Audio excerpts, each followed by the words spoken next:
Mrs. Thrower.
Good morning. I now call the July 9th, 2026 Administrative Briefing and Work Session of the Marion County School Board to order at 9 a.m.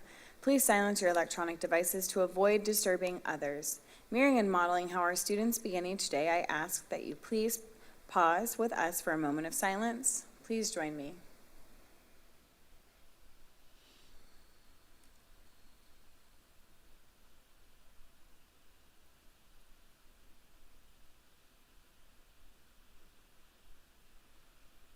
I will now read our board commitment statement. We are the Marion County School District Leadership Team. When we come together to work, we are efficient, effective, and productive. Our three most important characteristics are dedicated, transparent, and individually responsible. To work well together, we must demonstrate respect, confront reality, and be accountable. We will always put students first, and we will leave a legacy of success. I'd like to ask School Board Attorney Jeremy Powers to explain the rules for this public workshop. Good morning, Attorney Powers. Good morning and thank you. This work session is a public meeting as defined in Florida's Sunshine Law. The board is dedicated to full transparency in its meetings and its work. In compliance with the Sunshine Law, the board has adopted uniform procedures, including the right for citizens to participate. The board will allow public comment regarding any work session item listed on today's agenda at the appropriate time. Speakers must fill out a request form located in the lobby and hand it to the board clerk. After the board and the superintendent have completed their discussion on a particular agenda item, the board clerk will call the speaker's name in the order received. Each speaker will have 3 minutes. As required by the Sunshine Law, the board must maintain orderly conduct and proper decorum throughout this meeting. Speakers may criticize subject matter and decisions in a respectful manner, but not people. Finally, speakers must be very careful not to violate the privacy rights of others, especially students and their family members, by mentioning names or other identifying information. Thank you for your attention to these important rules. Madam Chair. Thank you, Attorney Powers. Ms. Martinez-Young, can you please provide the proof of publication for today's meeting? The notice for the July 9th, 2026 Administrative Briefing and Work Session was published on the district website on July 2nd, 2026.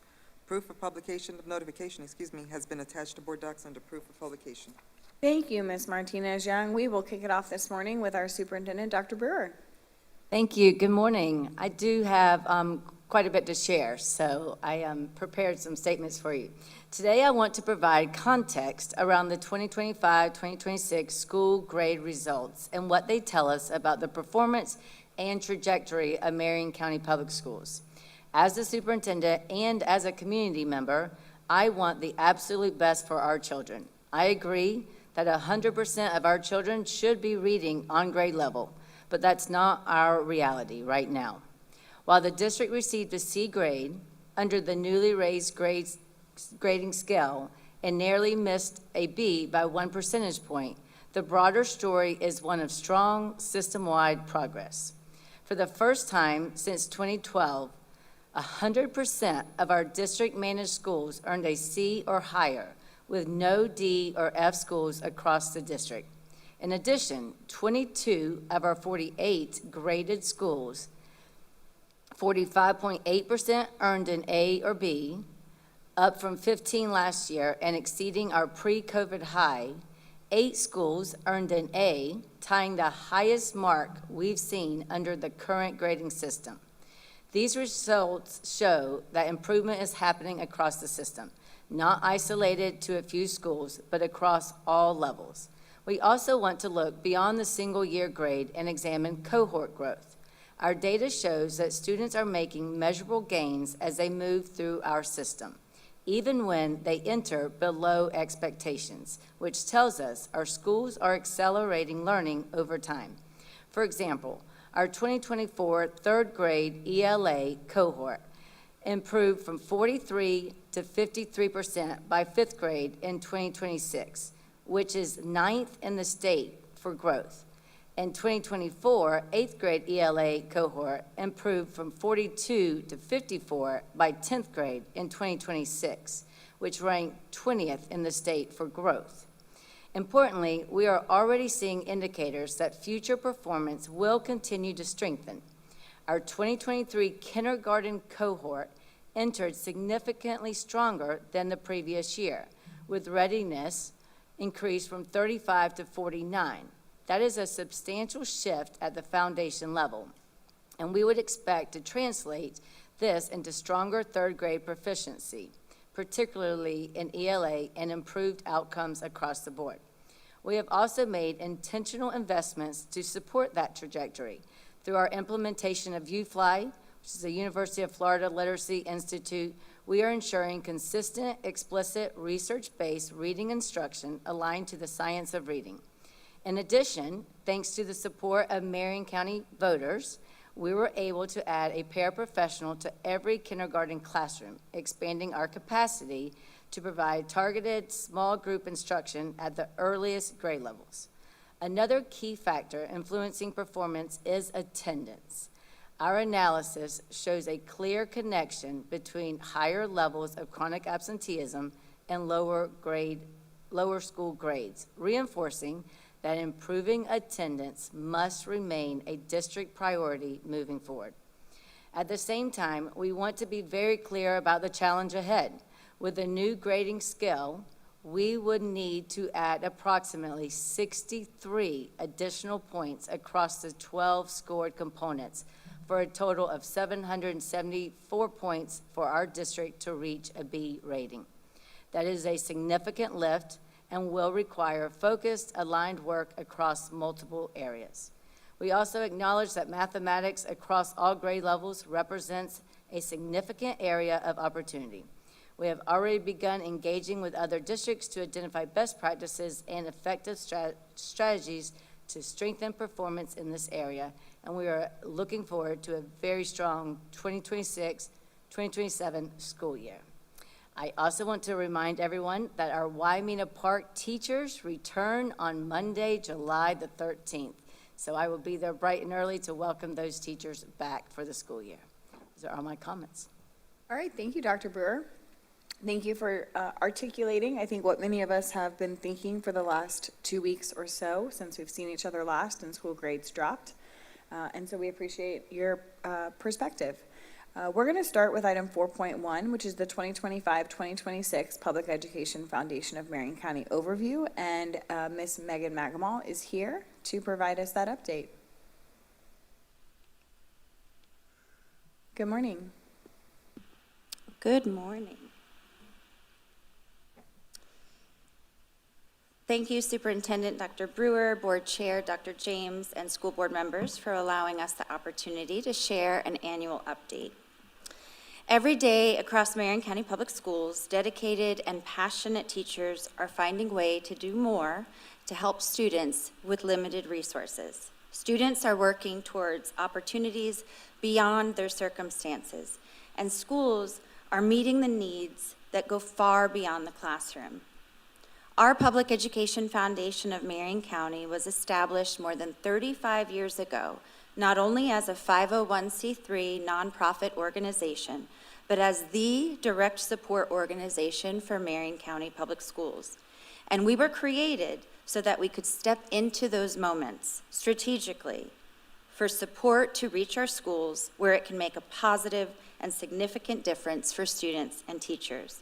In today's overview, I will provide a summary of highlights from our foundation's work this past year and reflect on how we support our district and align to strategic priorities.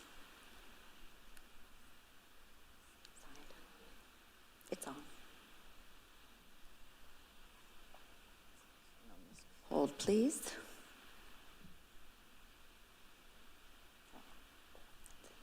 There we go. The mission statement of the foundation is to financially and materially support Marion County Public Schools, its students, and its teachers. Our vision is to enhance the performance of our district, and our work directly supports the vision of supporting every student's pathway to success by expanding access and resources, removing barriers, and creating opportunity. Our actions focus community interest on public education and truly can be summarized by our tagline, which is connecting classrooms and community. As the nonprofit direct support organization for the district, we do have a board of directors to provide governance to our organization. I am joined this morning by our board chair, Chris Yancey, and he will be sharing a few remarks later in the presentation. At our recent end of the year board meeting, we provided a year in review presentation to our members. And today, I will be sharing those updates with you, starting with our core foundation programming, which includes our recognition programs, our partnerships, teacher and school grants, scholarships, mentoring, and our direct classroom support. And there is a common thread in our work. Every initiative is to help strengthen our public schools by supporting and recognizing educators, investing directly into our classrooms, and expanding student opportunities and student outcomes. So let's begin with our Golden Apple Teacher Recognition Program. Educator Excellence. Established in 1991, this program not only recognizes top teachers, but also invests in their ongoing leadership development. This year, members of our Golden Apple Academy engaged with district leadership through superintendent breakfast workshops. They created and hosted a professional development day for teachers, led by teachers, called Apple Paper Scissors. They contributed to important brainstorming sessions during the district's strategic planning. They participated in the iLead training session with the district, and they represented Marion County Public Schools in Tallahassee during Marion County Day. The Golden Apple program is not just about an award or achieving that Golden Apple. The program's activities contribute to teacher support, retention, and help build a network of peers who are excellent to support each other. Our School-Related Employee of the Year program recognizes the critical role of support personnel, reinforcing the importance of every employee's role in student success. This year's honoree is Stephanie Bulla, the 2026 School-Related Employee of the Year. She is a school nurse. Our student success depends on more than just classrooms alone. Our support personnel are essential to our school communities. And recognition matters at every stage in a career in education, from emerging educators to those who have devoted a lifetime to our district and our students. Our foundation takes time to honor district retirees and express gratitude for their years of service and dedication at our annual retirement celebration. At this year's event, pictured here, this group of attendees had contributed a collective 1,465 and a half years of dedication and loyalty to Marion County Public Schools. And it's not just loyalty and dedication to our district. I shared during that gathering, it's very fitting that we host this at the end of this school year, and while this event was happening, so many of our high school graduation ceremonies were being conducted. Our students cannot walk across our stage at high school graduation without the support of every single employee in our district. It requires their heart and commitment, whether it's bus drivers to principals, paraprofessionals to teachers. It takes us all. One of the most significant ways we support the district is through direct community investment. This year, more than $390,000 was invested through our school business partnership program. Year after year, we continue to grow. In fact, in the district's new strategic plan, we have a shared commitment we have made with you to grow our business partnerships by 20% over the next 5 years. These thriving partnerships expand schools' access to resources without additional strain on the school's budget. We are immensely grateful to our partners who choose to invest financially in public education. Our Grants for Great Ideas program directly supports classroom and school-wide innovation. Funding is targeted towards STEM, literacy, career and technical education, increasing graduation rates, student resiliency, and targeted support for struggling students. This year, our foundation invested more than $150,000 directly into classrooms and schools, allowing teachers to implement strategies for improving instruction and increasing student engagement. Pictured here are just 2 of our awarded school grants. One was the Fordham Forest. Many of our board members have had an opportunity to go walk through that forest, and the other is Forward Thinking at Bellevue Santos. Our Take Stock in Children program is a long-term model built around mentoring, accountability, college readiness, and scholarship support. Our foundation team identifies at-risk low-income students in our middle schools. We then provide support through mentoring services and college and career readiness activities. Selected students sign a contract. They will maintain a 2.5 unweighted GPA, have good attendance, good behavior, remain crime and drug-free, participate in our foundation activities, meet with their college coaches, and their assigned volunteer mentor. If the students abide by their contract guidelines from 8th grade through 12th grade, upon graduation from our district, our foundation will provide them a college tuition scholarship for 2 years of post-secondary education. This year, our foundation served 256 Take Stock students.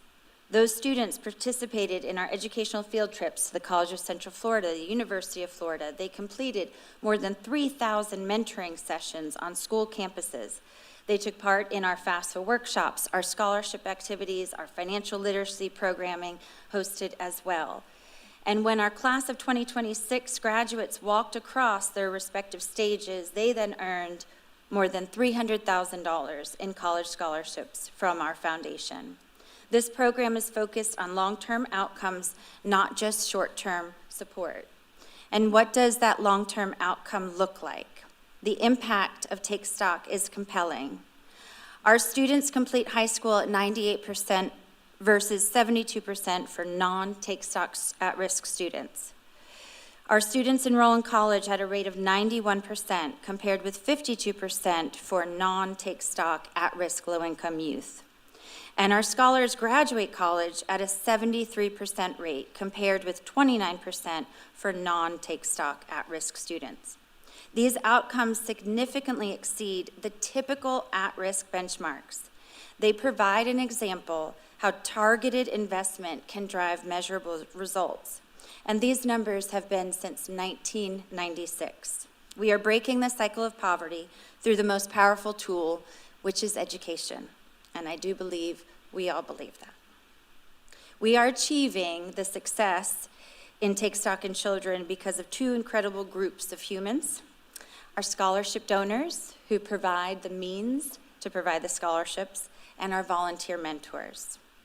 We also have an incredible team at our foundation who serve our Take Stock students, and they are the best of the best. In fact, recently for our end-of-year reporting, as of June 30th, we were awarded the Gold Level Management and Luminary Award for the state of Florida for Take Stock for leading the way for the program. So kudos to our incredible Take Stock team.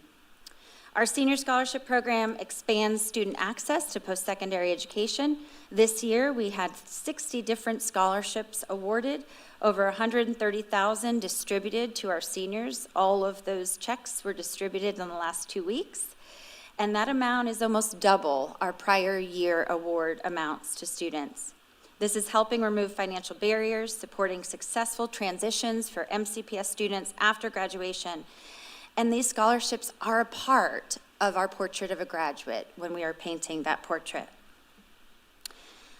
We also continue to invest in building the future teacher workforce for our district, and through Teacher to Be scholarships, current employees who want to transition into teaching roles and are going back to college can apply for a scholarship through our foundation. We are creating a sustainable pipeline of educators who are already a part of Marion County Public Schools family.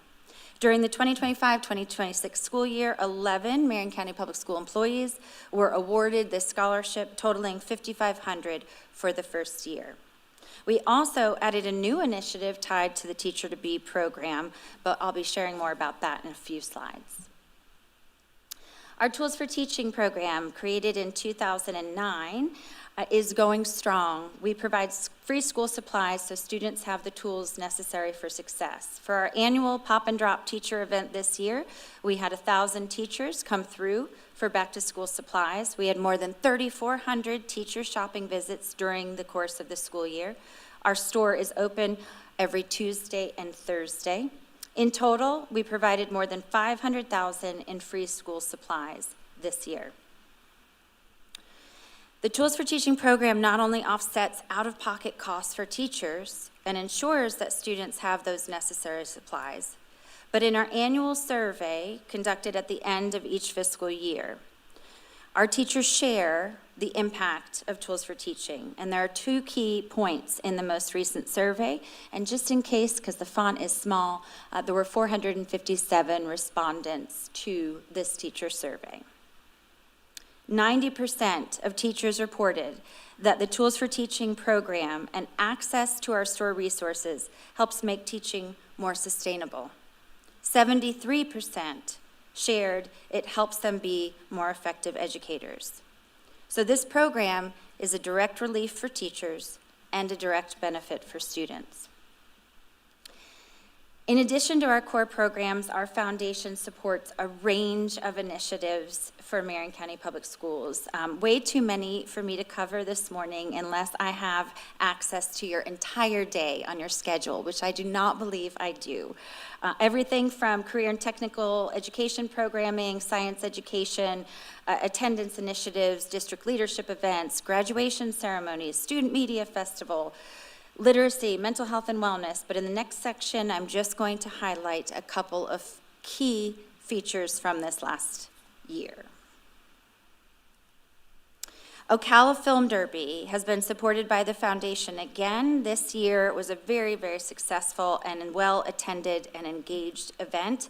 We helped the Film Derby award over $15,000 in student scholarships to students who participated in that 3-day initiative, and planning for this year's events are underway. I met with committee chair Lori Zink yesterday, and she actually shared a key new component to Ocala Film Derby that we will be working on is a college and career expo section, where all the students who participate will have a day. It'll be Saturday during the course of the Film Derby week.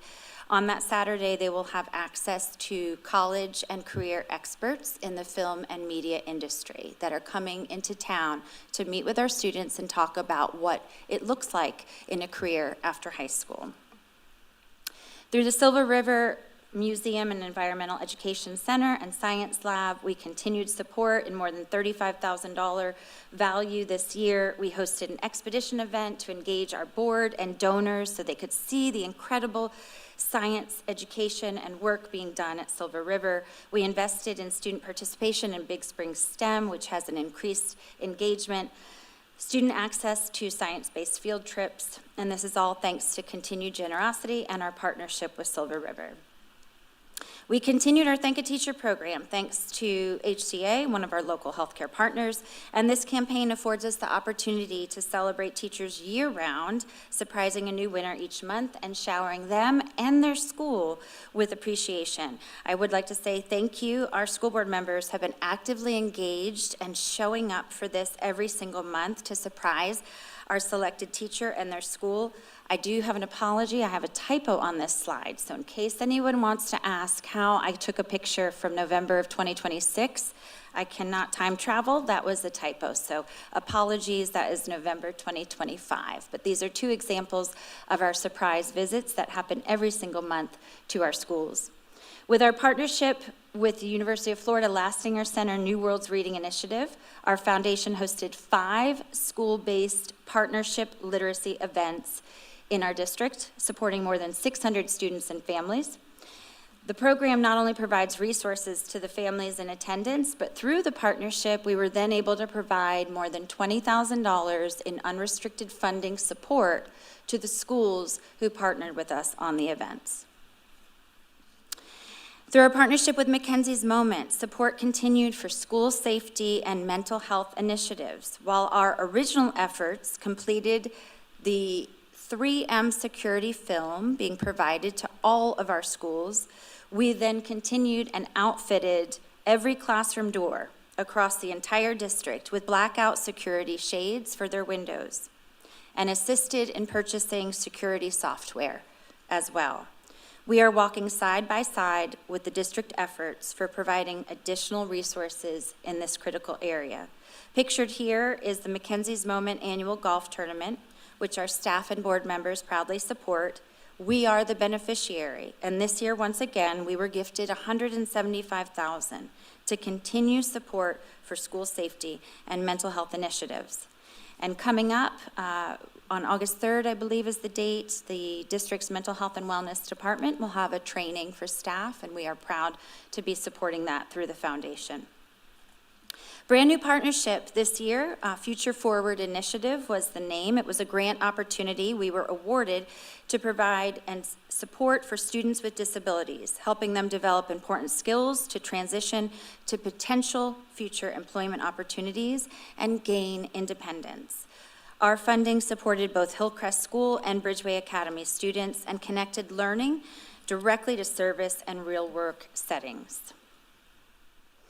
Another point of pride for our foundation this year, we had the opportunity to apply for competitive funding, and we were the one and only education foundation in the state of Florida selected. Through the Catalyst funding of $100,000 awarded to us, we will be supporting the development of future educators. Marion County Public Schools had already established a teacher pathway program for our high school students who were interested in pursuing the field of education. But this Catalyst funding will infuse resources into the students' coursework to increase certification rates, exam completion, provide mentoring opportunities. We are linking these students with our Golden Apple teachers, and the new support from Catalyst funding will help the pathway expanding to new schools. So both South Marion High School and North Marion High School will now have a pathway for future educators. Ultimately, we are investing in growing our own. The support from this initiative will not only help students while in high school, but we established a version of our Teacher to Be scholarship called Catalyst Teacher to Be, which will provide scholarship funding for Marion County Public School students who first complete our teacher pathway program and second commit to pursuing a post-secondary degree in education to become a teacher. With this scholarship, we also created a first-of-its-kind partnership with the College of Central Florida and their foundation, and they are matching the scholarship funds provided by our foundation for those students who choose the College of Central Florida as their next home. We have 11 students in this first cohort that we just awarded scholarships through the Catalyst Teacher to Be. That funding went out last week. We look forward to celebrating in just a few years, because that first cohort of student graduates, we hope that they will choose to come back and teach in Marion County. And then one of our most recent announcements that I am once again proud to share information on. In partnership with the St. Bernard Foundation, the Fezzidan Legacy Scholarship has been established to have a transformative impact on the lives of countless students at Fezzidan Elementary, creating a legacy of opportunity and hope for generations to come. This new scholarship supports every student who graduates from 5th grade from Fezzidan Elementary, then graduates from Marion County Public Schools, and continues to higher education, no matter where they go. The scholarship has been established to support up to $4,000 for each graduate, and it has been established in perpetuity. Pictured here is the recent 5th grade class ceremony, graduation ceremony, at Fessenden when this historic announcement was shared. We not only announced that the scholarship was starting for the 5th grade class and every class that would come after them, but thanks to a second donation from the St. Bernard Foundation, the students who were currently in 12th grade in Marion County Public Schools graduating, they were eligible as well. Last week, we awarded scholarships valued at $4,000 to 16 former Fessenden graduate students. Fessenden Elementary was built on the belief in the power of education, opportunity, and our community coming together. And that legacy will continue through the success of generations upon generations of students who started their educational journey at Fessenden, but will be forever supported through our partnership with the St. Bernard Foundation, and that is forever.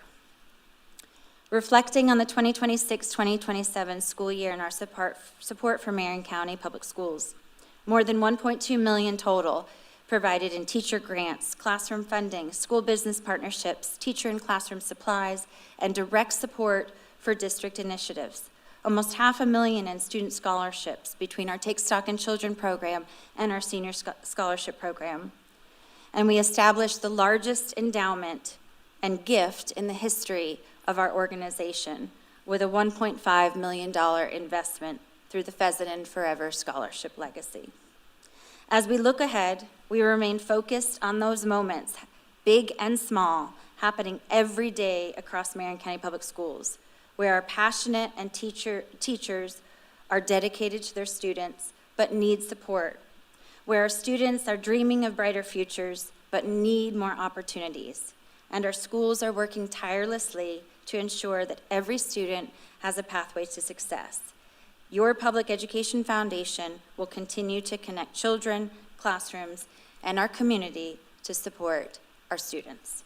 At this point, I'd like to invite our board chairman, Chris Yancey, to briefly share perspective on behalf of our board of directors. Thank you, Megan, and thank you, board. I'm Chris Yancey, current chairman of the board of directors for the Public Education Foundation. I think it's important to highlight the year that we had at the foundation. It was incredibly successful and historic in many ways, and I think that Megan and her team deserve recognition for what they have accomplished. I would also like to share that our board's role goes well beyond just governance and oversight of the organization. Throughout the year, the board is actively engaged in schools through committees, recognition programs, and events. But we also serve as an incubator for ideas that support Marion County Public Schools. This year, 2 examples really stand out. First, the Catalyst Scholarship Initiative. This began as an idea led by the foundation staff, and through the board's relationships in the private sector, we were able to pull this together quickly and unveil it at the Golden Apple Gala. And second, the Fessenden Forever Scholarship.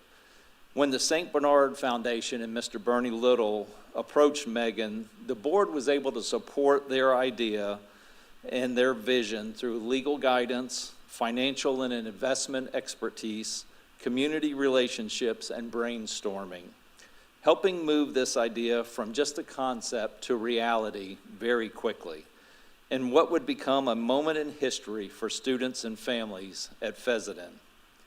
That's where we add value. Our board can leverage expertise, perspective, experience, connections to turn great ideas into true meaningful outcomes. And as we look ahead, our board of directors is really excited about the year ahead. And we look forward to continuing to support the foundation's work, strengthening partnerships, and helping create even more opportunities for Marion County Public Schools. Ultimately, when all of us are aligned together around student success, even more becomes possible. And I do believe that nothing is impossible when it comes to what this Public Education Foundation can achieve in supporting Marion County Public Schools. Thank you. Thank you, Mr. Yancey and Ms. Magamal. Do you guys have anything else to share? Well, thank you both for being here today and sharing your perspective and highlighting the work that the Public Education Foundation is doing to support Marion County Public Schools. Board, I open it up for comment. Who wants to start? Okay, Board Member Conrad. All right, I just want to confess, at the end of your presentation, I really wanted to just do a standing ovation. I continue, and I know I say this every year, but it's hard to imagine what Marion County Public Schools would be like without the support of the foundation. And so I'm just always grateful every time I turn around. You all are supporting our students, our staff, the district in many different ways. And so I'm so grateful for that partnership. I also would love to can it up, bottle it up, and post it on social medias to share all of the great things with our community. As we know, not everyone turns into our very interesting and informative work sessions. But I just thank you so much for the work that you do every single day, you and your team and the board. We're just so grateful for all that you do. So thank you. Thank you, Board Member Conrad. Who wants to go next? Dr. Campbell? Sure, I think this is just a moment of accolades and congratulations and all the wonderful things. So just grateful for the work and the partnership that you guys continue to offer for us and all of the expansion of the programs that you've had over the tenure of Miss Magamal has been a wonderful sight to see. You're doing a fabulous job and just grateful for the continued partnership. And I'm already thinking my Take Stock mentee is going to be a senior this year, and I don't even know what that it's just, I'm already stressing about what that feels like, and I know so many other mentors have already been through that, but that's going to be a big one for me to even process. So being a mom of boys and having a Take Stock mentee that's a girl, it's really been a wonderful time. So for anybody out there who might be listening to this engaging work session, if you're not a Take Stock mentor, it's not too late. We've got a new freshman class coming in, and go ahead and Megan, tell us how many we need. If I may, thank you, Dr. Campbell. We need 16 mentors in the next 30 days. So anyone from our community who wants to contribute their time to invest in a child's education, Take Stock Mentoring is the way to go. Let us know. Absolutely. So 16 mentors. At the sound of my voice, I hope that they're able to fill all of those slots in the next couple of weeks so that all of our students start the school year with a mentor, and it's not scrambling as the school year begins, but that all the students can begin on that pathway as freshmen. So thank you again, and not belaboring the point, this is just a great day to celebrate. Yeah, Board Member Conrad. Sorry, I do have one quick question. Do we have all of our schools covered for business partners?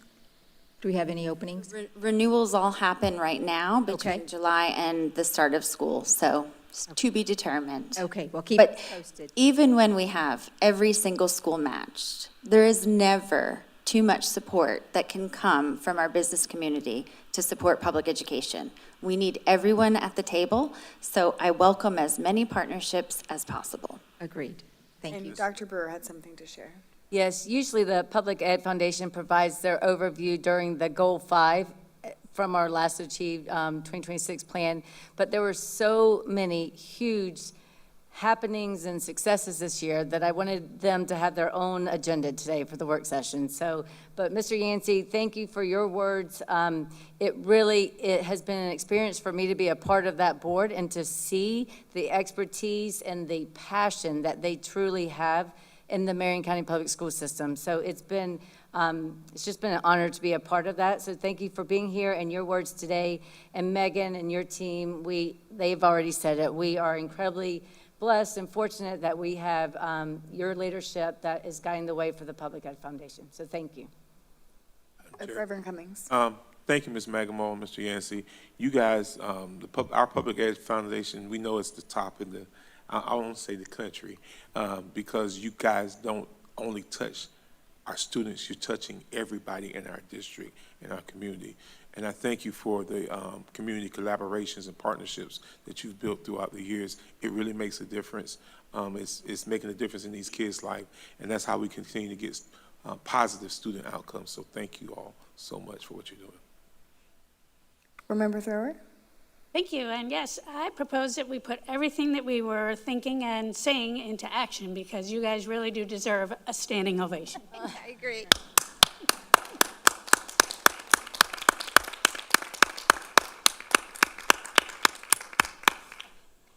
Even Homilies. That was very sweet. Thank you.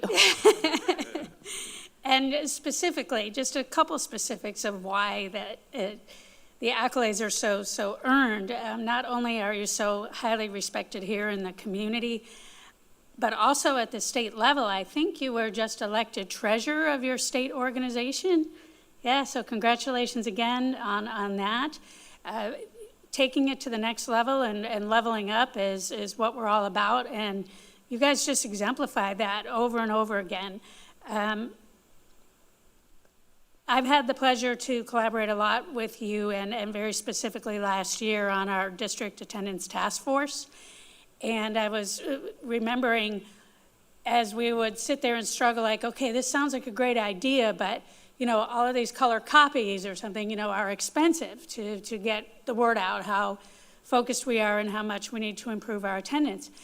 And this is where your spirit and ability to just connect people to resources is so valuable, because we all know what we need to do, but sometimes just getting the right resources to the right place at the right time is the challenge. So thank you for that specifically, and also for tools for teaching. And it made me remember that at some point, I think some teachers were saying that we're in outlying areas. It was hard to get to tools for teaching, and we had some sort of delivery service going on. Is that still happening?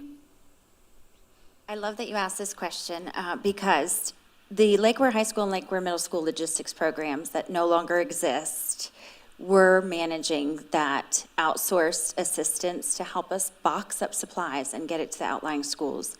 We have a partnership proposal in place with a new donor that has funding that could help us offset what it would take for us to do that internally, along with a group of employees with the company who could come in monthly and help us stock the boxes. It is still in proposal phases. I have no signed document with a commitment yet, but I did just have a partnership proposal meeting for that concept.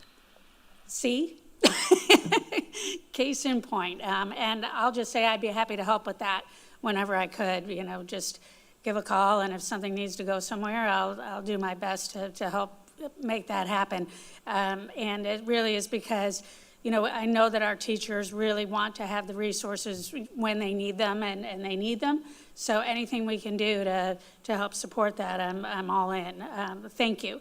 And then the last thing I will share is that in addition to caring so much about people and students and just our whole school public community, you also, in your spare time, some of your staff finds ways to help me trap stray cats so that they get taken care of too. So if that doesn't just cover all the bases, I don't know what does. And thank you, Madison Street, as well. There's a partner over there that helps with that. So we care about everybody, don't we? Thanks again. All right. Well, we've all shared such great testimony. It's been my pleasure to serve on the board as chair. We get the opportunity to serve, and it's been wonderful being able to take part of the application process for our Take Stock mentees, and then having a senior myself going into this year. You're able to kind of see that full circle, so I'm really excited to enjoy this experience with Ellie, my mentee, as she heads into her senior year. And gets to just experience all of the really cool things that happen as a student who's prepared to, spread her wings and move on in the world. So I know one thing for sure, I will forever be a partner of the Public Education Foundation. So Sarah James, as a community member, believes in the work you all are doing, and I'm so proud that my family, both of us are business partners. We are committed to what's happening not only in the North End community, but across the district, and making sure that we're meeting students where they are. And you all are doing tremendous work and fostering that relationship with donors, some small, like myself, and some tremendous, like the St. Bernard Foundation, all that have just a common perspective of making students' learning more accessible, helping teachers have better supplies in their classroom, furthering education. So it all is so aligned with just doing what's best for kids every day. And so I couldn't be more grateful to be able to be a partner with you all. Is there any further comment from the board? All right. Well then, I think that's going to conclude our morning with you all. Is there any public comment on this item? All right, well, thank you both for being here and your commitment to public education. We'll move into item 5.1, which is our 5-year capital plan, and Mr. Whitehouse is here to share the news. I was going to say good news, but Definitely news. it's definitely news. Good morning, Mr. Whitehouse. Good morning, Chair, board members, Dr. Brewer. Appreciate the opportunity to come and talk to you about our draft 5-year capital plan. And so we will go through the items in here. I'll pause along the way and just be able to answer questions that you may all have, so we can get those done in a timely manner. So, Sorry, just to confirm, you want us to ask questions throughout? please, and I'll pause and I'll just ask if there's any questions. Okay, sorry, thank you, I just wanted to confirm. Yes, ma'am. So as the board is aware, by statute, the school district is required to approve an educational facilities plan, which includes a 1-year capital budget, which we're going to be talking about a lot today, the 5-year capital improvement program, projected enrollment and space utilization, planned new capacity and consolidations, any list of major repairs and renovations, and data on our portables, which we'll touch on a number of those items today. So we have 3 goals with our facilities master plan. The first goal is to make sure we provide space as needed to address our growing enrollment and balance utilization across the district. Modernize or renovate our schools on a systematic schedule, and so we focus on the age of the facility, utilization, and of course educational adequacy and making decisions. And then the third goal is to provide for continued maintenance of all buildings through renovations and updates. So as we look at the future for Marion County Public Schools and the growth that we're seeing, there's really 3 things that impact growth in the school district or in school facilities themselves. Birth rates, which we know are declining at the moment nationally. School choice, of course, impacts localized growth within school districts. And then net migration, which Marion County right now is experiencing a 6-to-1 net migration of people moving in versus people moving out. And that's where our biggest growth is coming right now for student enrollment, and why we're one of the few school districts that's not declining in enrollment right now across the state. As you all got to see in April, when we had our joint meeting with the county and we heard from JV Pro on the projections for the future growth of Marion County, we currently have almost 42,000 new units that could be created on future land use that's based on the zoning. We also have 64,000 approved unbuilt units. Obviously, there's no guarantee all of those units would get built in the future, but we can see the potential for 100,000 new units across the county. Could provide quite a few students over time if they were, in fact, all built out. The conservative enrollment growth right now that we're looking at is probably 600 students a year net, which is a very conservative. There's much higher estimates, but we would certainly trend to that conservative one at the moment in terms of planning. So 600 students across 50 schools in a year doesn't seem like much. However, across the next 10 years, that's 6,000 students. And if that trend continues, and that's bigger than 2 of our largest high schools combined, filled up with just new students. And so we can see the potential for growth is certainly there over the next 10 years, and we need to be mindful of that in our planning. So when we look at utilization by level, this is as of the end of this past school year, the 25-26 school year. We were at about 93% utilization district-wide. The one place we were over capacity was in our high schools, which is why we have South Marion High School built.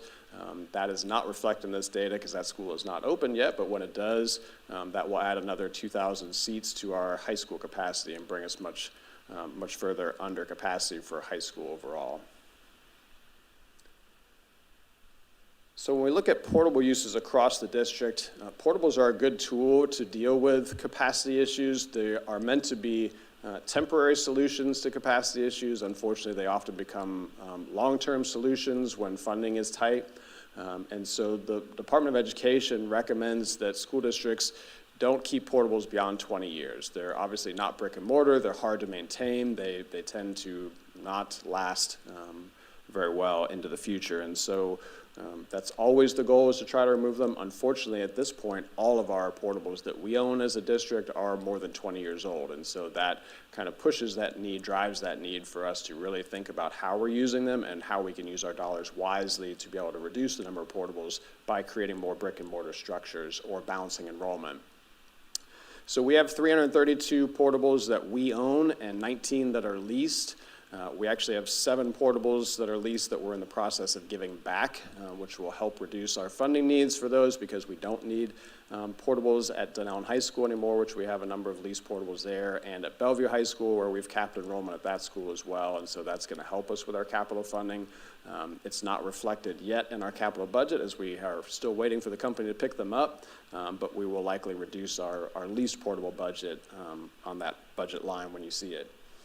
246 of those portables are used as classrooms. The remainder of those portables are sometimes serving as clinics, storage facilities, office areas, or in a few places they are vacant portables at this time that could be moved elsewhere if we need them. The total student capacity in our portables is 5,200, which again adds to our overall capacity availability within the district to address growth needs as they come up. And as you'll see in the budget, when we get there, we do have to budget for portables annually. One, for the cost of moving portables, as they are about $100,000 per portable to move and hook up with all of the technology. And then, of course, for leasing any portables that we lease as well. Can you just pause for me for a second? Certainly. So, in the work plan, we've discussed wings and we've discussed all kinds of things. And so when we talk about the budget for portables, which if you want to get into it later, when we get into the numbers, we can. I guess I would just love to have a really clear understanding of how much of that budget is going for the lease that we're going to have to maintain. And what is an annual lease on a portable? What is the projection for keeping those portables on our campuses? And if we have vacant portables, then is it less to move a $100,000 portable than it is to continue to lease theoretically indefinitely a portable? And so those are like the deeper questions I have about portables. Yes, and we can certainly get into that, but that is certainly why our goal right now is to return leased portables as frequently as we can. So as soon as we had some enrollment changes, such as Dunellen High School, we took advantage of being able to give some of those back. But we'll look at that line item, and I can get you any further deep dive data on portables that you like, as we have quite a bit of data on that. Okay, thank you. Dr. Campbell. Thank you. Oh, and while you're talking about moving portables off of the Bellevue High School and the Dunellen High School campus, we also have on both of those campuses where we recently put the bathroom kind of complex there with those portables. Will those bathrooms also be removed, or? No, we're leaving the bathrooms for now because they are quite expensive to Yes. get hooked up, and to add lift stations, which we just finished paying for the lift station at Dunellen High School to accommodate that quad bathroom. And so we're going to leave that there just for the time being in case we have any growth fluctuation in that area, or when we get to the point of building the new Dunellen High School, Dunellen Middle School, if we need those for any reason, we already have them available. So until we see a greater need, that's a really expensive project to just turn around on and not use anymore. Okay, thank you. Okay, thank you. Mr. Whitehouse. Sorry. Yes. Question. So I know at one point we had a lot of portables at Sunrise. You still have those there? Are we moving those? Are any of those in this equation? Yes, so there are a few still left at Sunrise. We did move some of them out of there to address other needs. But again, until we have a need for the portables, they're so expensive to just simply move that we just leave them in place. Some of our portables, like the ones you see at Marion Technical College, are just so old, we don't even bother to move them because they'd fall apart if we move them. So if we no longer need them, we just tear them down in place and haul out the scraps. Yes. All right, so moving on, we have a number of funding sources that help drive our capital budget, which is good, but of course, as a reminder, none of these sources are used for salaries. They're all used for capital improvements, which is why we have to talk about these two items differently. And so we have in this list our local capital improvement fund, or LCI, which is usually referred to as the 1.5 mils. That is assessed on property taxes that we all pay. And so the amount of money we get each year is driven by property values. We've been fortunate that as property values have gone up, it obviously yields a little bit more money for us each year that we can use towards capital improvement across the district. And so you'll see those numbers in the budget in just a moment. Our impact fees, which we have not collected for quite some time and recently got those reinstated for new construction, but we are currently capped at 40% of the expected revenue. We just had a conversation on impact fees, so I won't belabor that point anymore, but it is a revenue source for us. Sales tax, of course, we appreciate the Marion County voters who approved a 10-year sales tax of a half cent to be able to provide additional funding, which was initially projected at about $33 million per year that we would bring in sales tax funding. The capital outlay and debt service, or CO&DS, is state funding that's provided on an annual basis through appropriations that covers capital projects. And then our certificate of participation, or COPS, is another option for the board, which we have leveraged for a number of our recent school build projects because we didn't have funding elsewhere to cover those projects. So you'll see here on this chart the projected revenue. Obviously, anything beyond the 26-27 year is just a projection. And so while we provide a 5-year plan, because the state wants to see a 5-year plan, obviously those numbers can vary and change as the years go by. And so at this point, they really are just projections. But you'll see for this coming year, we're looking at about $64 million in LCI funds. The impact fees at $8.2 million, and we kept that as a conservative estimate. Again, impact fees can fluctuate just depending on what's being built and how much and how often. And so even though the impact fees are coming in a little bit higher right now, we're not adjusting our conservative approach on that because that could change any given year. Sales tax funding, I mentioned we originally projected about $33 million per year. We're looking at about $38 million. For next year, so it's good that we're seeing some additional funding, and we are anticipating a modest increase in sales tax revenue over time, and you'll see that reflected in the 5-year budget. The charter school capital outlay is just pass-through funds from the state to our charter schools, but we have to reflect it in our budget. You'll see that line item there. The CO&DS, as I mentioned, is $1.8 million. Typically, that goes to HVAC projects that we have, and you'll see that reflected in our budget that we identify. We always have HVAC needs across the district, and so we identify one each year that we use that funding for. The interest earned as well, and so that totals up to about $114 million for this upcoming year that we'll have for capital projects, and then you'll see the out years as well. So on to our minor maintenance projects. So a number of these projects are things that we just budget for annually because we just don't know what's going to happen during the year. A lot of them are emergency funds for things that may come up, ADA issues that we run into, or things that just happen, like the flood we had at Hammett Bowen, and we just had to have money for it to address, and so we put money aside to be able to budget for that. You'll also see in there we have the $2 million that the board has prioritized for athletic needs, budgeted each year, and we'll talk a little bit more about that funding later in the presentation, but we appreciate the board's focus on athletics, and we've been able to make a really big impact so far in a very short amount of time. You'll also see, if you skip down to the bottom, highlighted in green there, the technology infrastructure. As I mentioned previously in our sales tax presentation, the recommendation that we got from the auditor was that we diversify a little bit the expense of sales tax.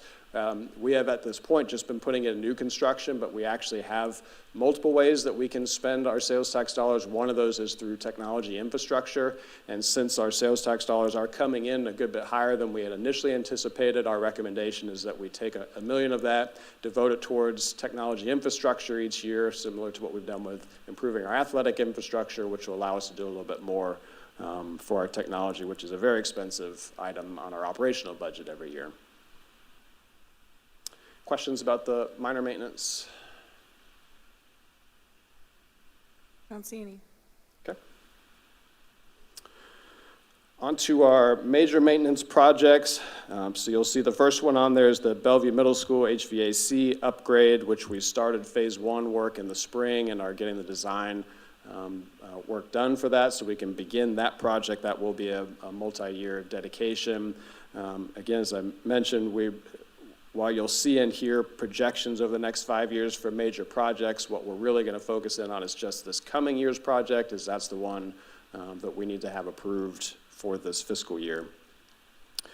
After that, you'll see the Bellevue Middle School car line improvement. This was a need that Principal Kemp identified at her school. If you've been down the road in front of Bellevue Middle and Bellevue High in the morning or after school, you'll notice how log jammed that road gets when we have a lot of car traffic, a lot of car drivers and student drivers that go to that campus. And so she noticed that there was an opportunity to increase the car line and extend it, snake it back further into the campus to pull more cars off the road. And so when our new budget director came on, she actually identified that we had some leftover fuel tax funds from several years ago, which can only be used for paving projects or road improvement projects. And so we've dedicated that funding to be able to complete the car line project at Bellevue Middle School. We're also going to do a car line project at Fort King Middle School and some Fort McCoy driveway improvements as well, from just over $1 million in leftover fuel tax funding that we still had in our budget. You'll also see on there we're planning to complete a district-wide softball and baseball stadium light replacement this year. We did that last year with our football stadiums, and if you went to any football games, those LED lights made a huge improvement on lighting at those stadiums. Not only that, but they're also cost savings to us in terms of energy consumption, and so we're excited to be able to do that with our remaining stadium lights for baseball and softball this year. You'll see the Greenway Elementary School HVAC upgrade. That's where we're using our CO and DS funds for this year at the $1.8 million, but it's going to cost a lot more than that. So we've also got LCIF funds dedicated to that project. We started some work last year on the HVAC system at Greenway, and we'll continue with the rest of the project for this year. Then moving on, you also see we have funding set up for our Technology Information Center, which will be completed at the end of December. For our move-in, official completion will actually be in January, but we should be able to get everything moved in before winter break. So we have a little bit of funding dedicated this year to finish that project up. The North Marion High School replacing the water main and sewer, which we began last year and are continuing that work this year as well. Replacing the fuel line at the Northwest Transportation Compound, some internal lighting system upgrades for converting the interior lights in the buildings at Vanguard to LED lights as well, which is an energy cost savings for us and provides better lighting, and then some HVAC work at Westport. So all in total, about $29 million dedicated to major maintenance projects. Questions about any of those? Dr. Campbell? So this isn't necessarily for this year, so I want to say that, but what I don't see on the projections for 27, 28 are any of the costs we're going to have, and this isn't minor or major, any of the costs we're going to have to retrofit the Lake Weir Middle School campus to fit those Bellevue Elementary students. I also am curious to know if we have any consideration of actually retrofitting it for enough to have Bellevue Elementary and Bellevue Santos students come to that campus at the same time. Just thinking about that, so they go ahead and get used to being together, and then they move together. And then that also potentially for 27, 28 would free up that Bellevue Santos campus earlier.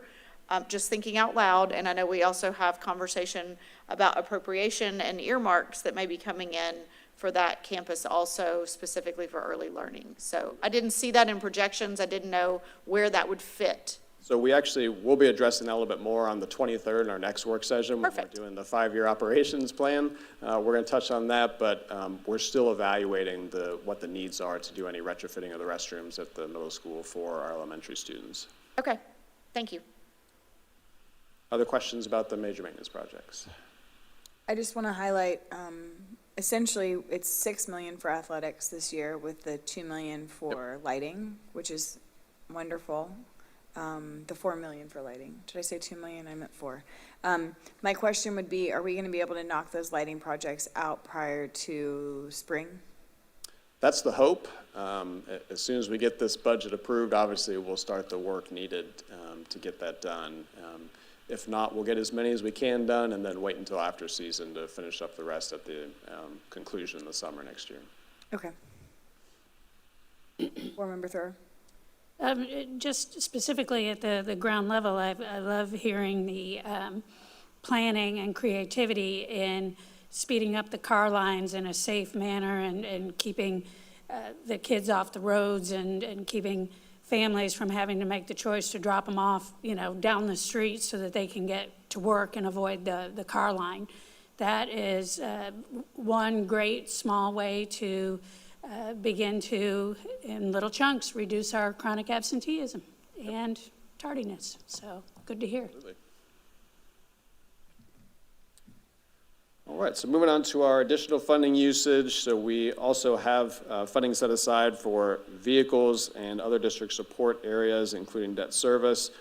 We have, at the board's request, $4 million set aside for busing each year to try and replace a portion of our fleet on an annual basis, which certainly we know we are far behind and are anxious to get caught up on that, but we appreciate the board's willingness to make that a priority each year. We have funding set aside for replacing our aging white fleet. As you all see it periodically throughout the year, we bring purchase items for our white fleet that need to be done when they have hundreds of thousands of miles racked up on them.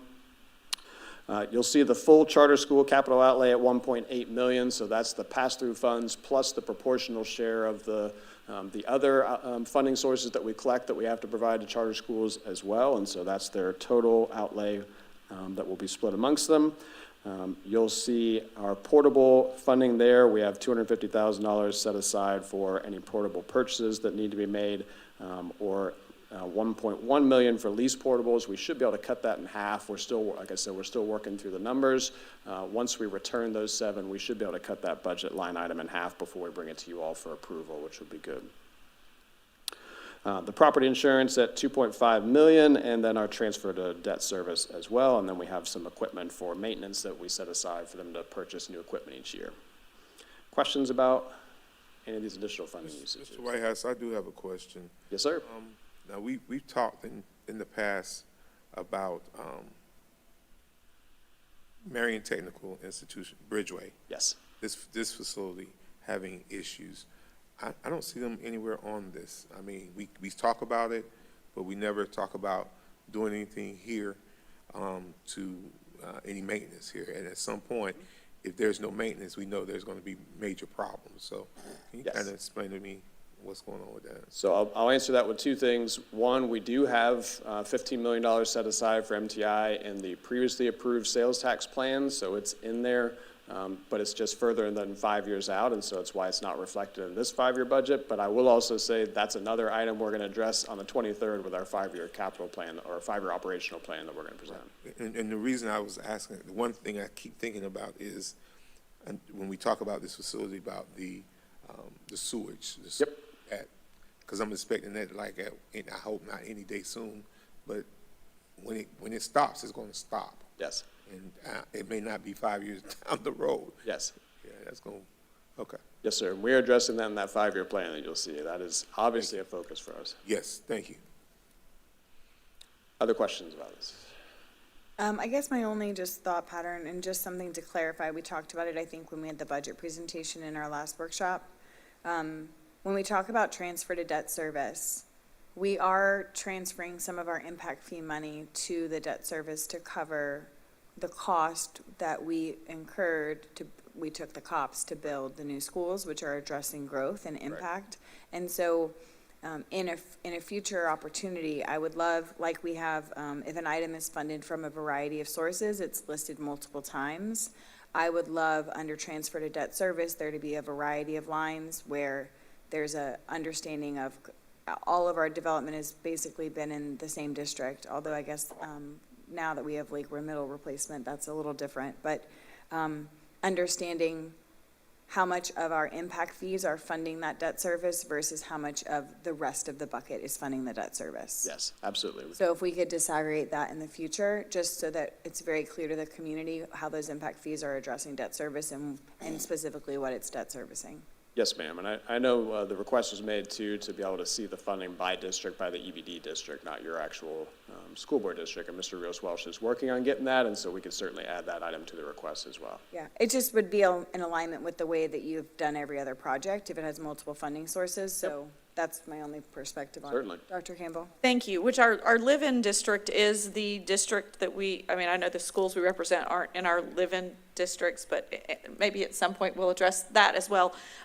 But similarly to the way, thank you for addressing this, Dr. James, because similarly to the way ICROC manages the referendum funding and the sales tax oversight represents the sales tax, we as a board need to be getting similar presentations on impact fees, because that interlocal agreement is between us and the other, and I know it's the district-wide, but we are the entities that are really responsible for a lot of that. And so similar, I'm not saying it has to be this big, huge, long, we have to schedule separate meetings and all of that, but when you think of how those presentations are laid out, Similarly, I think that's how we should be receiving, at least annually, if not quarterly, how those impact fees have been collected and expended.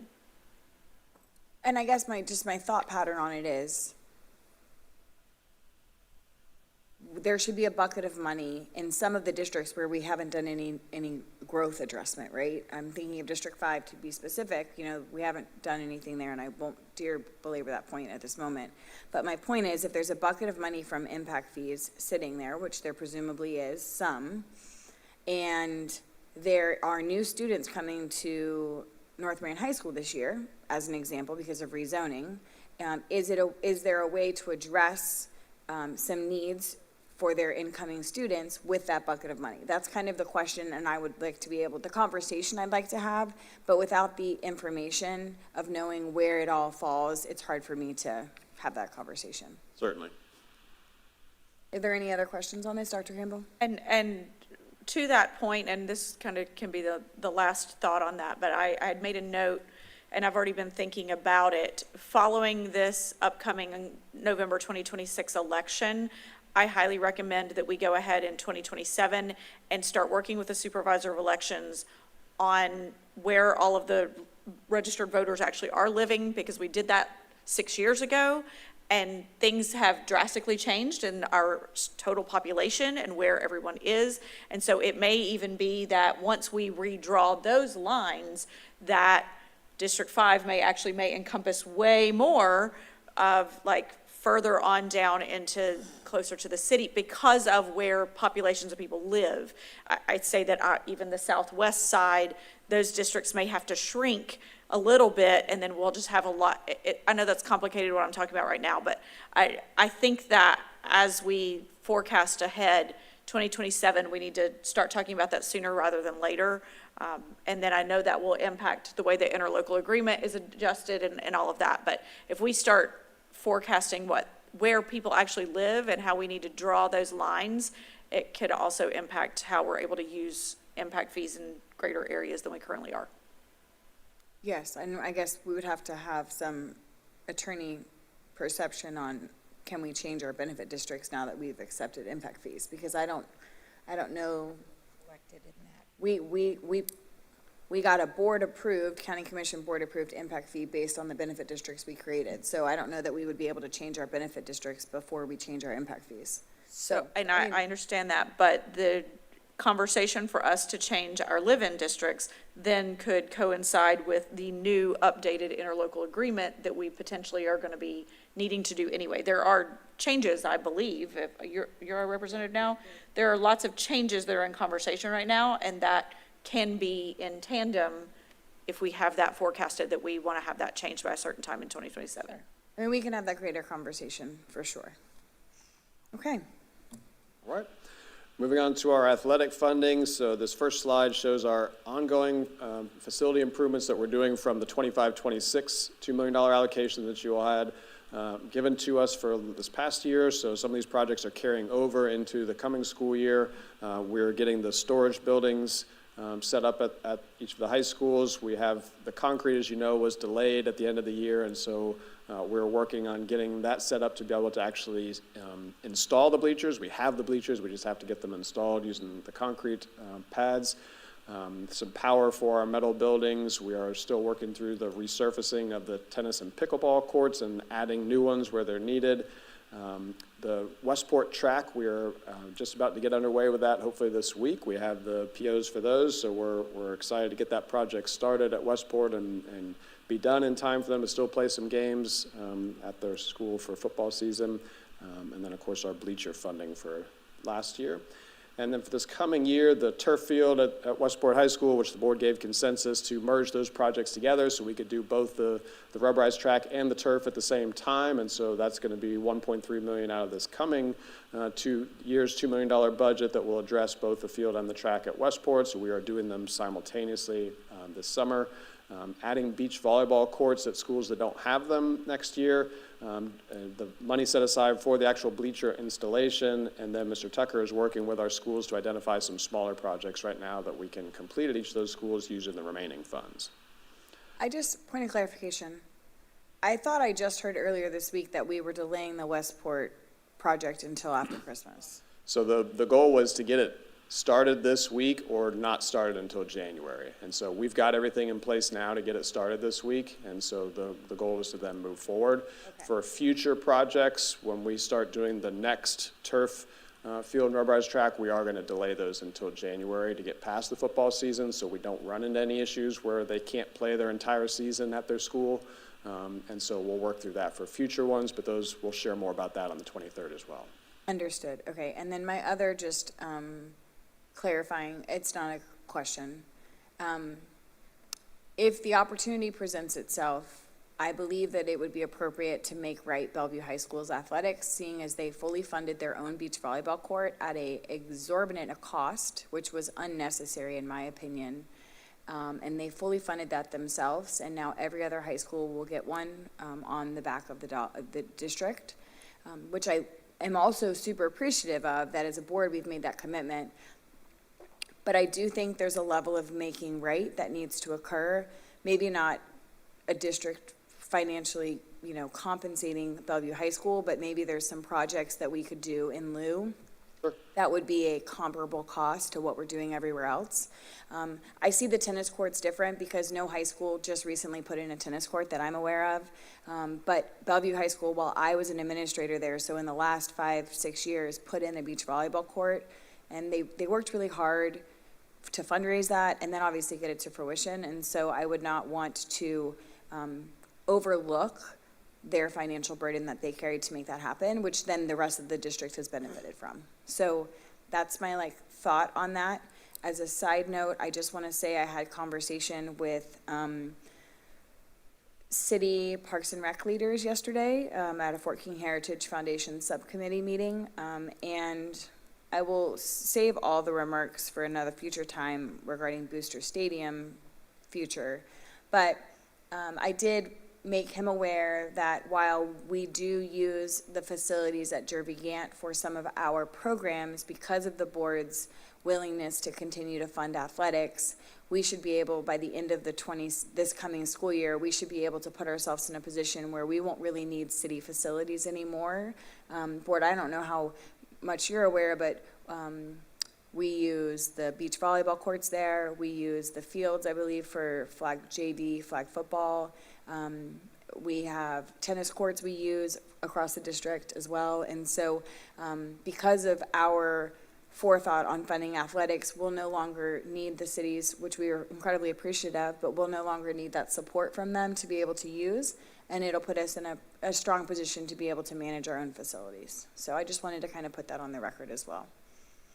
Dr. Campbell, did you want something to add? I while you were speaking of Bellevue High School, I also wanted to kind of tag team on that, because while they funded their own beach volleyball courts, they also funded their own football stadium sound system, and they also funded their own scoreboard upgrade. And so there are several projects that Bellevue High School has self-funded that we are now making whole for other schools. And I would love to just piggyback on what she had said, making them whole from an athletic perspective, at least giving them some things that would be helpful for their school. They will not ever have a rubberized track on their campus. And so what does that look like for us? Is there another piece of land in the back that we might be able to actually do something differently for them? So I just wanted to piggyback on that, because there have been several things that their athletic department and their boosters gratefully have been able to fund ahead of the district doing these things for the other schools. So, and just as a point of clarification, when this is done, this 25-26 work is done, every high school will have a tennis court. Correct. Yeah, okay, that's what I thought. yeah, so no more we won't need to use Yeah, Cohadjo either. we so won't the need to county use the won't- ones in the yes. city right on Fort King. Or the county. I mean, none of those Right. will need to use anymore, because when they're done, every school will have one. Right. And then once every school has beach volleyball, we will no longer need those other as well. And so, and honestly, it's better for our students. It's less time traveling to practice. I mean, it's all around a positive. So, and I don't disagree with Dr. Campbell. I think that the beach volleyball is incredibly unique because it was the most expensive project that occurred in a pretty not so distant past, and they are the only ones that have had one.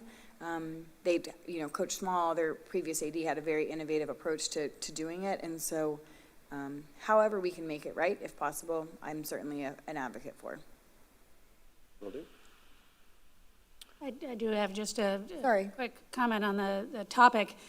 As our community continues to grow, I think that we'll want to continue being really mindful of opportunities for co-location and shared use, and, you know, the idea of possibly being able to expand something, you know, behind Bellevue on different property that could be accessible, you know, to the public, would be a benefit, you know, to everybody. And I 100% agree that having activities available on a campus really helps our students, because we know that transportation is deficient. Our own transportation is, we're always trying to improve it. So anything we can do to keep kids closer to where they are already to benefit from things benefits us. And it's just in the spirit of an eventual new conversation regarding school concurrency and what it takes to deliver a top-notch education all the way around. We're kind of talking athletics right now, but, you know, athletics and academics go hand in hand. You know, we know the benefit of that. So it's just nice to be discussing and moving in a direction with a bigger picture in mind. And just serving our kids well serves the whole community well. I guess I'll stop with that. Thank you, Board Member Thrower. Board Member Conrad. And sorry, Mr. Whitehouse, this is way in the weeds, but piggybacking on what Ms. Thrower said, I just want to mention to listen carefully. It's an election year. Our county commissioners are giving talks all over town, if you haven't caught one, because those conversations are happening, and you want to be in the room. You want to know who's in support of public education, and so I just wanted to share that publicly. All right. Moving on, we'd like to highlight some of the accomplishments of our facilities team and our maintenance teams. We've done some great work this past year, and so these are just a handful of the projects we were able to complete during the 25-26 school year. Marion Technical College, we had the new mechanics building and West Bay remodel, and if you haven't toured West Bay since they finished, it looks completely different from what it did just a year ago, and so it's a really great improvement that Mr. Schmaler just continued to work on in that facility. Osceola Middle School, obviously we did the grand opening in October last year for their new gymnasium, which was a really great experience for the students. South Marion High School, which is almost done, but we're going to count it right now. We are actually working on building furniture there, so we're getting really close to being able to move folks in. So that's a really exciting time there. With accessibility and safety, we had the covered walks replacement at Howard Middle School, new playground at Reddick Collier, and complete door lock replacement at Shady Hill to the storefront lock, so we're happy to improve security there. For lighting and electrical, we did some interior lighting upgrades at Vanguard High School and the transformer upgrade at Fort McCoy. And then for our renovations, you'll see we had a number of HVAC projects and some roofing projects that we were able to complete, and redoing all of the carpet throughout Reddick Collier Elementary. So just taking a look beyond 2031 and our funding needs, and we highlight this each year when we present, I think it's important to continue to make sure that the community is aware that, you know, for years we went without having a good revenue source for capital improvements, and we're approaching now $2 billion worth of deferred maintenance projects from the years that we went without much capital funding. And so we're certainly grateful to have a much better funding source now, but we've got a lot of catching up to do. That's not going to be easy. So despite this increase, we're only looking at about 9% of the necessary upgrades that are needed to take care of some of that backlog that's presented in this 5-year plan. And so we've got to do additional work to look at other ways to bring in revenue sources, whether it's state appropriations, federal appropriations, whatever we can do to try and alleviate that. And certainly having future conversations in another year about our impact fees will help us with our needs that we have across the district. And with that, I'll turn it over to the superintendent. Anything to add? Nothing to add. Mr. Whitehouse and the team have done an amazing job going line by line, and we do have an upcoming presentation, as he stated, on July 23rd that will include our recommendations moving forward with some other projects. Okay, well, board, is there any further discussion? I know we kind of hit it throughout the work session. Is there anything to add? Dr. Campbell? Just, we kind of went slide by slide on about 75 to 80 million dollars of that 100 and some odd million. So I'm certainly have to have it all costed out, but just curious what that extra overage is. Yes, so the other part that we didn't list is the sales tax funding that was already previously approved. So we have funding this year for Bellevue Elementary School and funding for the third floor of South Marion that are identified that weren't in here, but they are going to be counted in that full 113 million because those are previously approved sales tax projects. Okay, And the furniture for South Marion. And the furniture for South Marion, yes. perfect. Thank you. Reverend Cummings, you had something? I'll say mine to the final comments. Okay. Thank you. All right. Well, is there any public comment on this item? Oh, so I'm sorry, Board Member Conrad. Mr. Whitehouse, could I get a list of our schools that have portables? Just so I can certainly. have a correlation of which schools have. I know, you go to Ward Highlands, they have 1 million portables, but there's some schools I'm not aware. So if I could just get a list to correlate the schools and the number of portables, that'd be Send great. it to the whole board, absolutely. Yeah, and could you also add, did you say the number of portables? Yeah. Okay, yeah. At each location. Yeah. Marion Oaks, Hammett Bowen. 1 million. Yeah. Maplewood. And potentially even if they're being fully used for a classroom, like for the 5th grade class of whatever, if they're the gifted portable or something like that, then that might be a little, or, specials. Even art, music, PE, that's still interesting to know what they are. But if we have to have this whole group of 4 or 5 portables to have the whole 5th grade there, or to have that just really helps the overall picture. And I hate to keep adding on to I know, it, I know. but I just keep thinking, because you mentioned in the report about how some of these portables are for clinics, those that are going to be utilized for medical and clinics as well. Because I would think those may have a little longer shelf life because they're not getting the abuse of a classroom in there. Yes. Thank you. Ms. Thor. I'll say something. Thanks. I'm glad you mentioned clinics and whatnot, because a lot of times what happens is that the clinics are located in the oldest portables because they have definitely served their time, and they're safe enough to be in, don't get me wrong, and then nothing would be happening in them. But there's a reason why there's not 25 kids running in and out of there still every day. The picture, I'm sorry, I'm just tagging. At the same time. To that. The pictures from the Public Education Foundation presentation where the school nurse received the paneling on the walls, I think that's pretty evident how old that one might be, Right. because that is a portable. Was that at SPA or Anthony? Anthony, Yes. Dr. Moore, sorry. Yes, a few years ago, we went, the area superintendents went to every single school and put our eyes on every portable. So we have that information. Some things might have changed, but that won't be hard to share with you. Thank you. All right, thank you. Any public comment on this item?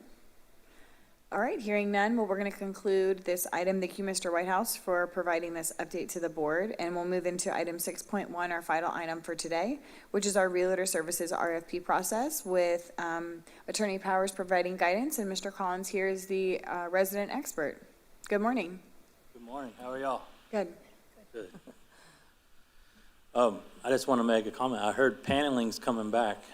oh no. We are going to be in style. Well, that's what they say, right? If you hold on to something long enough, it comes back. So I guess we're going to be new age here in just a few minutes then. Goldenrod carpet, here we come. Yes. Avocado green appliances.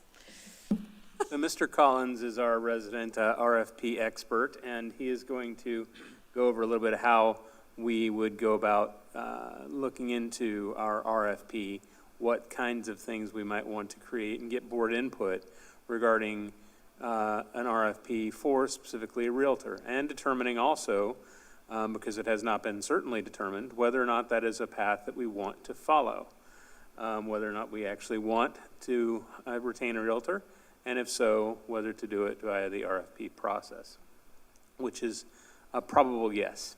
So yes as to the following of the RFP process, and up to the board as to whether or not we wish to retain one. There are two major points, and Mr. Collins will address these with board questions as well. And that is, what would a realtor do for the district? Well, there's buying and selling, right?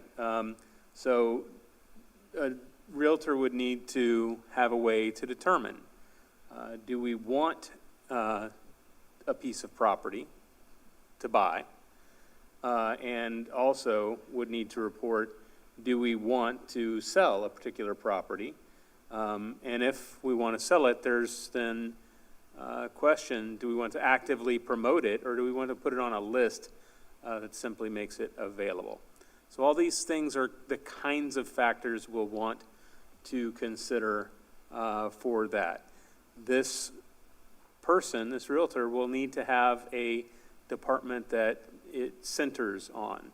That department, I would recommend, would most likely be facilities, given that they are going to be able to have the most active knowledge of how the district's plans are, what the district's plans are for build out, for future acquisition of property, for 5 and 10 year plans, for where we intend to locate things and expand things. So with that, there's a lot to get into. You may have different questions, and any questions you have, they can go all over the map. This can be Rabbit Trail Central today, that's fine. What we need to do is just get as much information as we possibly can. So, All right, Okay. Mr. Collins. Brought my notepad, so really I'm here to just kind of walk you through what a potential RFP could look like. I went back and listened to the work session y'all had previously. I concur with Mr. Powers' summation that Brevard's seems like a good starting place for us to utilize to get some ideas from. It seems like it covers a lot of our bases that you may want. Really just y'all have discussion to decide exactly what you want in there, and we can make that happen. I do believe the RFP process is the best, and it's probably a wise idea with our growth and the properties that we do have to potentially get rid of, to go ahead and retain those services and have them available as you want to use. If I can, to best frame the conversation, I'm sure you have an RFP template of some sort. Yes. Would you mind just going through each component of that template, maybe from memory or maybe you have one handy, to help frame our conversation? Because knowing the way that we work, we best work when we have a little bit of guardrails. So I think it would be best if you could just give us some of the major things that we need to consider, and we can have conversation on each of those. Okay, so yes, we do have a template. The bulk of it is our legalese, if you will, our terms and conditions that we want everybody to comply with. The main bulk of the template that we would need input on is the scope of work and the evaluation criteria section. So what exactly we would be evaluating the realtors that respond with, the point delineation, what factors weight what, but mainly the scope of work is the most important part that we want to make sure we clearly defined, so that we get the best responses as possible. Are there other districts who have done this? Yes. Yes. the majority of the districts that we saw, we see that they have a completed contract. Of those, roughly half, we see the RFPs for.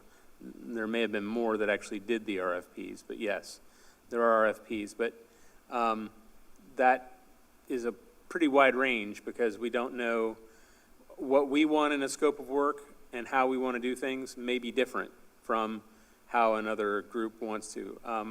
As Mr. Collins was pointing out, Brevard has a good contract that I think is a good basis that we want to end up with. So the question would be, how do we get an RFP that works towards something like that? Right, and so instead of us shooting in the dark, I guess what I'm asking is, can either of you ask us a question that we can then answer? So how much do you want to pay the person, or how much do you want to, give us somewhere to start, I guess, is what I'm asking. I don't know if that's what the rest of the board is looking for, but Board Member Thrower? Thank you. I guess specifics. I would like to know, what's the typical pay range for this service, and what's the typical length of engagement when we pick somebody? Those would be a couple of lead-off questions I would have, and I'm trying to remember back. I don't know if any of you have a template pulled up. Did we get sent one, or did we get a copy of Brevard's contract? I just forwarded it to Attorney Powers again, maybe perhaps, and I sent it to Dr. Brewer. If one of you could send it to all the board members, so we all actually were looking at apples to apples right now. And that would have been my question too. I knew we talked that there were other counties that were utilizing this.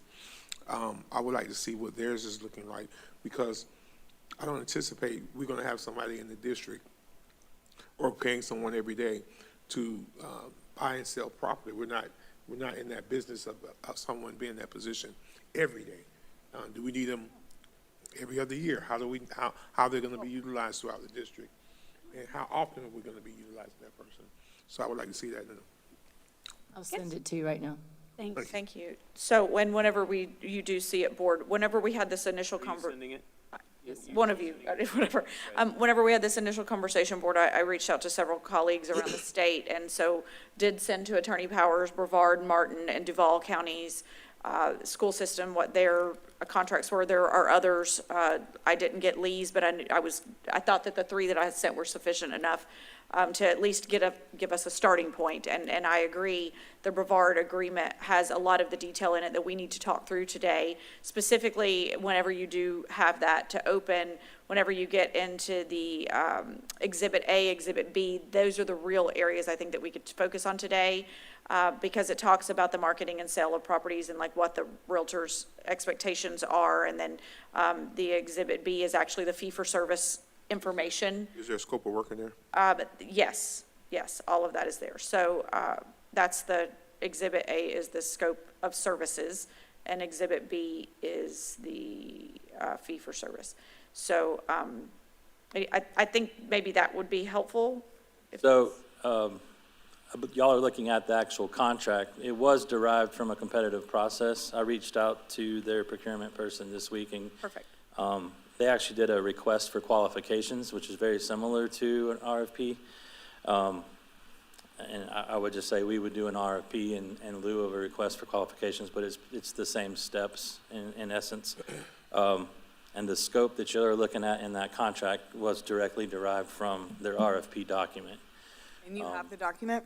I do have the RFP document, yes. Can we take like a 5-minute pause and get copies of that? Well, I got my laptop. I can forward it to you real fast. Yes, if you, I just want our time to be most productive. And so if you could take a moment to just forward us that document, and then Ms. Martinez-Young will attach both the agreement and this document you're gonna forward to the workshop so that it's available to the community who wants to watch this back.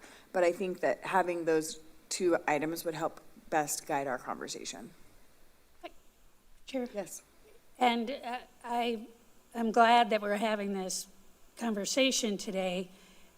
However, I know that I'm probably asking the question that others are going to be asking in the community. You know, what are we planning on selling? What are we planning on buying? You know, before I would agree to pay anybody anything, and if I was going to apply for this RFP, I would want to see, well, what are the intentions here? Are we planning on selling a lot of property, and what's the timeline for that? Or are we planning on buying a lot of property, and what's the timeline for that? And I think the work session, July 23rd, which will kind of be a comprehensive update that the board has asked for, will provide some of that detail. I think that, I know for me, I plan on paying a realtor the same way realtors get paid now, which is when they close. So I'm not planning on bringing on somebody to payroll. Realtors work on commission. And so my intention is to bring someone on who's available and they work, and then when they close, they're compensated for the work that they did. Kind of like having a realtor on retainer, basically. That's kind of how I framed it from the beginning, but retainer is the wrong word because then people think attorney. So, Right. but yes.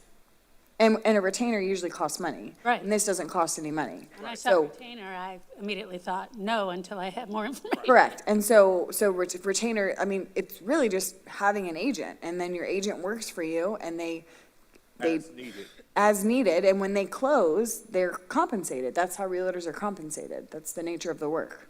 Now, in that case, how often is that RFP revisited?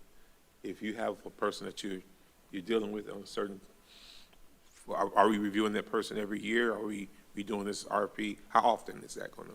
I would advise for something like this, you want some continuity. Brevard's contract was for 3 years, and I think it had some renewal language after that. So I would say at least 3 years, possibly 5, that you may want to have, a resulting contract go through, just for, us, knowing us, learning our way of business, what we have, that kind of thing. With the typical out clauses and. Right, we could always get out of it if they weren't servicing us correctly, that kind of thing. I believe Mr. Powers mentioned in your last work session, he went over that the way theirs is set up, they do have their fees for service, so if we were to sell or buy something, they have a stated commission rate, which would be a criteria, obviously, in the RFP itself. That would be under the cost section, which would be one of the factors that they would get awarded on. But they also have additional real estate consulting and advisory services. So the way theirs is set up, they have an initial 5 complimentary hours per month that we could utilize their services. Anything over that would be $200 an hour is how Brevard's is set up. So it using the retainer language, you kind of have them at your will for any questions that y'all might want to think through. If we went over 5 hours or whatever hours we stipulated, then we would pay them a small dollar figure. But then when we did want to have a transaction, we would revert back to their fee schedule. And I believe I pointed out at that board meeting, and if I didn't, I'll rectify now. I think that's important because of the fact that we are going to be asking this realtor, particularly on the potential buying end, but also even on the sale end, we're going to be asking this person to do more than a single transaction on a piece of property. This person's going to have to be coordinating with a department. There are going to be inquiries, and we're going to have this person coordinating with facilities. This person's then going to have to, and many of these may not pan out. They may not be things for which, but I think that's sort of taken care of by allowing a certain number of hours per cycle that are freebies essentially, and then beyond that, we're paying per hour for our work. So we're allowing this person to get their to provide us services. They're providing us services, and if those services go beyond a certain number of hours, then at that point we're paying them more. And I think that's desirable given the fact that we're not going to be, this person's doing more than a regular realtor would. Yes, and I'm in alignment with that. Like, we may say, come give us a quarterly update on our real estate portfolio and what it looks like and what we're selling and what we're buying, and they come to a work session and they do a presentation. Right. So those are all things we would want to have included. But there also may be a pressing matter that they need to update the board on, and so, those are all things that, to me, sound appropriate. Yeah. But right now, we don't have someone to do that. And I think that's the critical, to Board Member Thur's point, we can talk about from an operations perspective the things that we're considering selling or we're not, but the mechanism to sell, and I think we're all in agreement that the warehouse sale could have looked different.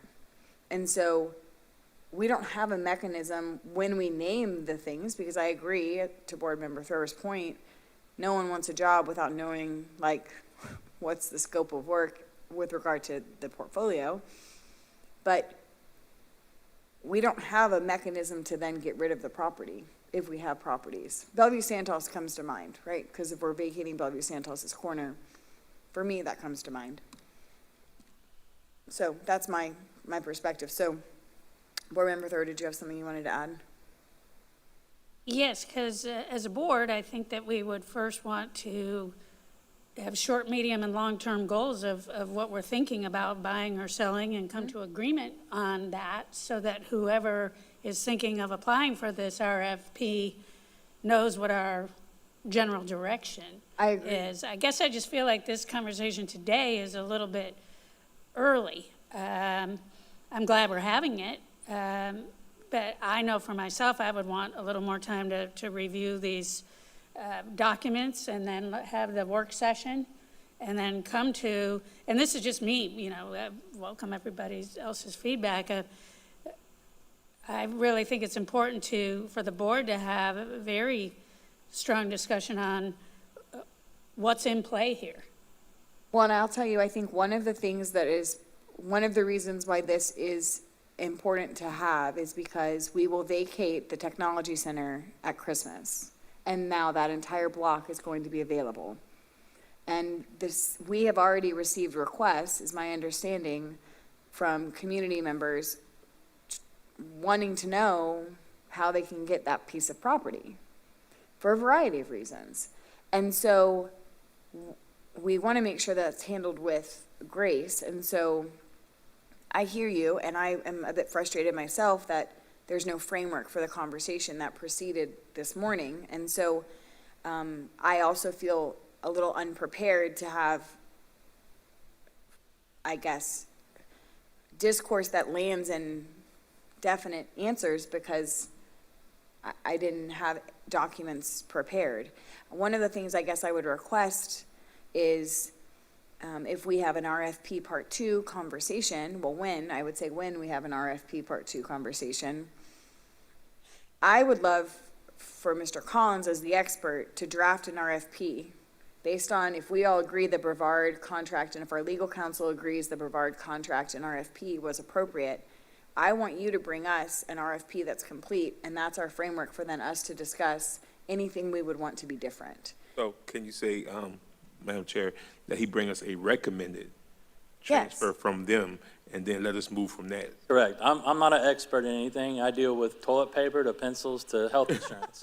So I dabble in a lot, but I'm not an expert in any of it. So I would think- I can't actually, correctly write a scope for real estate services for you. However, I can test the field, see what's out there, grab the best pieces from everything, and then present them for y'all to look at. You're certainly as much or more of an expert than the five of us collectively are. You have more experience in RFPs. And so I just think it's almost improper for us to try to, I understand you want to know what we want from a realtor, but I think what I hear at least most of us saying is what we want is what Brevard has done. And so would you guys say that that is an appropriate statement? Close to what we need to line up to we need to Marion County, balance but it, yes, 100%. using that framework, I think if you bring us that framework, we can look at it and make it fit for Marion County, if that's where we're going to go. Dr. Campbell had something to add. Thank you. So I think that we want to see what Brevard has done, put it in a Marion County context, and then determine if we want to move forward with it.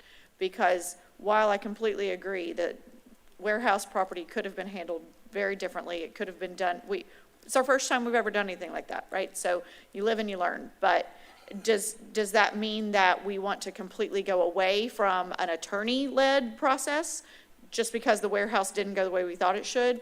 Or do we want to go down the pathway of having a realtor be on quote-unquote retainer of sorts through this whole RFP process? So I think if we had a Marion County framed RFP of sorts as a template for us, at least that's what I would like to see, and then that would further our conversation if we even want to go down that pathway, and having that as an item after our July 23rd work session. It sounds like a big one that we got to all be there for.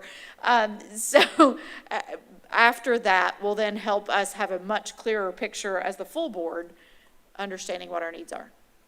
That's what I feel.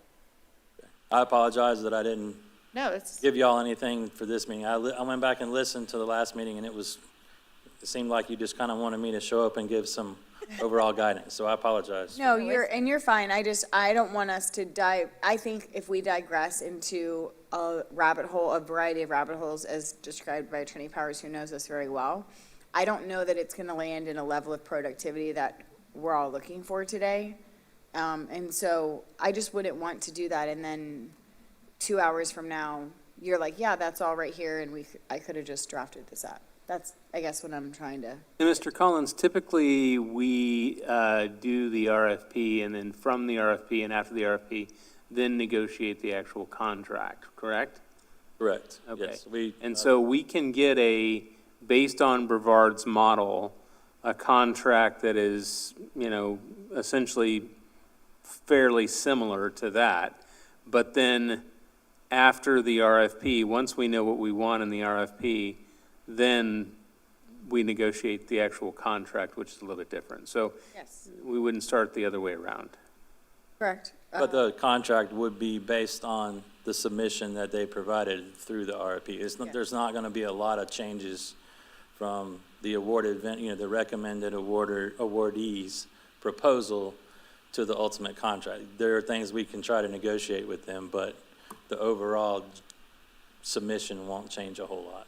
One of the things that we're going to need to consider with the scope of work, and this can be something that we try to work on over time or something we can get some guidance today, but that is that we're going to have, as I started this off by saying, we're going to have two large types of selling issues. One is going to be for those that are actively promoted and those that are just making an available list. And so that's going to have some impact on the scope of work, what we're wanting this person to do. So to what degree, I guess that's kind of a question for the board, to what degree are we going to set up some process by which we're actively promoting properties? And is that something that we want facilities to be doing? We want facilities to be looking at, here's the list of properties that based on the superintendent's plans for expansion, here's the list of properties we don't need anymore, and developing that list. Or do we want the board periodically to be meeting and everybody saying, hey, what about this property, and what about that property, and what about this property over here? How do you want that to look? Well, I would say it's generally speaking under the superintendent's purview. From an operations perspective, if we do look at our roles and how they're delineated, certainly the board provides oversight, but I would say that her staff should bring us the list, and then if we want to nitpick the list, that would be our prerogative, but us coming up with a list, I think, would not be within line with our roles. And then that's the question, do you want her staff to be bringing you the list then gets periodically approved and then goes, or do you want that process to be, do you want the approval to be, yes, this is the list of properties we want to sell, or do you want the approval to be, this particular property, we've got a buyer, we approve that sale? I personally would say it's both. I would say that there are opportunities when people come and approach us, and it may not be something on our radar, like the property at Anthony, where we were discussing the dental clinic, right? And so we hadn't even really, aside from Ms. Usher giving us that presentation in the spring about the vacant land, I don't think most of us, even someone who lives in Anthony, knew really that we even had that other parcel in Anthony. And so I think there are opportunities when someone in the community is on the property appraiser and realizes that we own something and they want it and they reach out. But then I also think that we'll have big things that come up, like the where technology is right now downtown, or Bellevue Santos, that are very clearly being vacated, and then what do we do with that? So I don't think it's an and or, but I think it's a both, personally. Right, and so what I'm meaning is if somebody cold calls and says, hey, I think I might be interested in buying that property in Anthony. If that property is already on a list, then we know that, okay, let's forward it to the realtor to take a look at. If it hasn't been placed there, then it's not, we haven't wasted anyone's time by saying, nope, not interested right now. So is that Or are we, every time somebody cold calls, because we have had a lot of those, and many of them don't pan out with any level of interest, except that they want to have a lease or some partnership or something. It doesn't end up panning out well for the district. And so is that something we're going to want to entertain, or are we going to just say, if it's on the list and the list has been brought to the board for approval, then, or do we want to just have facilities handle that? Well, and I guess and this is a conversation I'd love the rest of the board to chime in on. For me, I would say I would at least want like a twice-a-year update on cold, if it's not on a list, then twice a year you come to us and say, hey, by the way, we have gotten calls about X, Y, and Z. Would you guys like to add those to the list? Blah, blah, blah. But I would like to charge the experts to do what experts do. So I don't feel like it's appropriate for us to really get in the weeds on selling the property. I want to find someone who's an expert in doing that and let them manage it, personally. Board Member Thrower? Again, just thinking about community interest and process and not putting the cart before the horse, I would be in support of getting an RFP draft developed so that when we decide to, and then concurrently, perhaps getting a list of recommended properties to sell or keep or develop, into new schools or whatever, so that we're doing things in an order that makes sense, because I can just hear it right now, that now that an RFP is going out, we're developing an RFP, well, what are we selling? And just because someone has expressed interest, or someone's, multiple people in the old school board building, which was an elementary school and is, historically significant, we need to come to an agreement as a board too, that we're going to have, that it's going to be sold on every single one of these properties. But this is where I would rely on guidance from experts to say, hey, we're recommending this be in this category for this reason, and then we have this draft waiting to launch when the time is right. Are the RFPs 30 days? We typically leave them on the street for competition for 30 days, but I kind of Remember like, something from what we're going through. right, I kind of like your I'm learning. train of thought. I think we need a clear path, and those decisions to buy or sell properties aren't made on a whim. I mean, that takes a lot of time and thought on y'all's part and the superintendent's part. So I think getting a good solid list of real potential items would be wise to have before we jump on board and just hire somebody. One of the criteria that Brevard used under a project approach, which is on page 43 of what I sent you, they listed some example properties in their document just to get a feel from their perspective on how the potential bidders would handle the sale of those projects.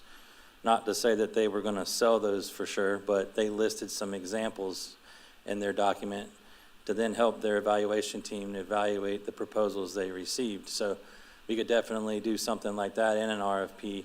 We wouldn't necessarily have to list out the exact properties we want to sell, but it would be a good idea for whoever is going to be on the evaluation team to then formulate a good decision based on how they responded to those examples that we list. But that would be my suggestion. Madam Chair. Yes. So, I'm sorry. For the sake of this conversation, I want us to be very clear, because there's a lot of misinformation that goes out to the community as a whole.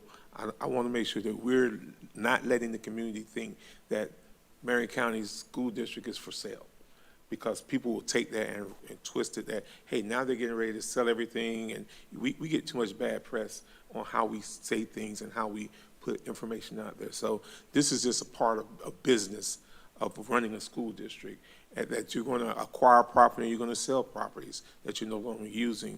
But I don't want them to think that we're just saying, hey, we're for sale, because that's going to be the narrative that get put in the newspaper or somewhere else.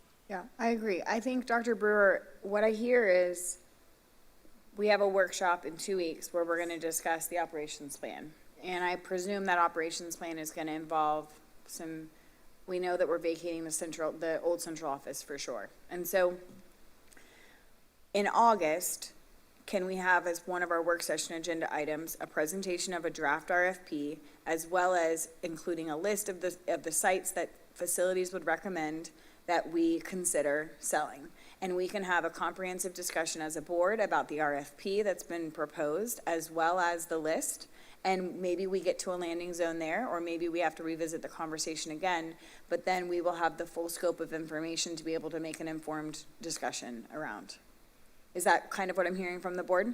Board Member Thur? I'd be much more comfortable with that because it sounds like a systematic approach. I like this for openers today. When I saw it as an agenda item without any supporting documents, I was like, okay, well, we're just going to get some introduction here, but not make any decisions because Yes. it's kicking it off. Yes. Okay. And this has been a good kickoff, I think. Agreed. And it's helped, we haven't, obviously, we talk about this a lot, but the community has to understand we don't have these discussions outside of these opportunities. And so it gives us an opportunity to discuss it further and then give kind of marching orders to the superintendent and staff to understand what we're looking for. And so maybe in a month or so, we'll revisit this conversation with a more clear list and RFP drafted so that we can then have productive conversation about what that's included and what it would look like. I obviously see Board Member Thrower in agreement. Does that make sense to the most of us at least? Okay. I know for me as a board member, after our August conversation, my expectation will be that we are figuring out what to do with the old Central Elementary School. We sat on the warehouse for a year, and that was $2 million we wound up being able to recoup. And we're in a season where we really need to maximize all of our dollars to be used for other projects.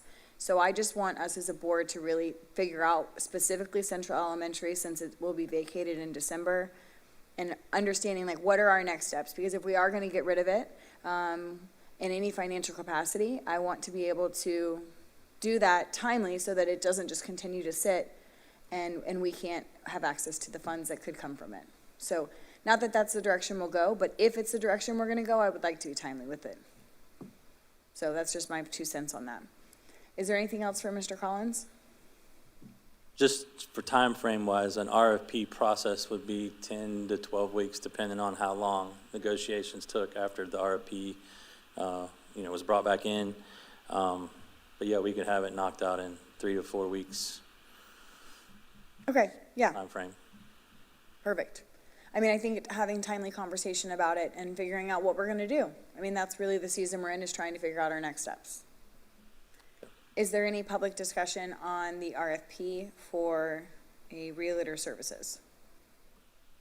All right. Then hearing none, we're going to move into meeting reminders.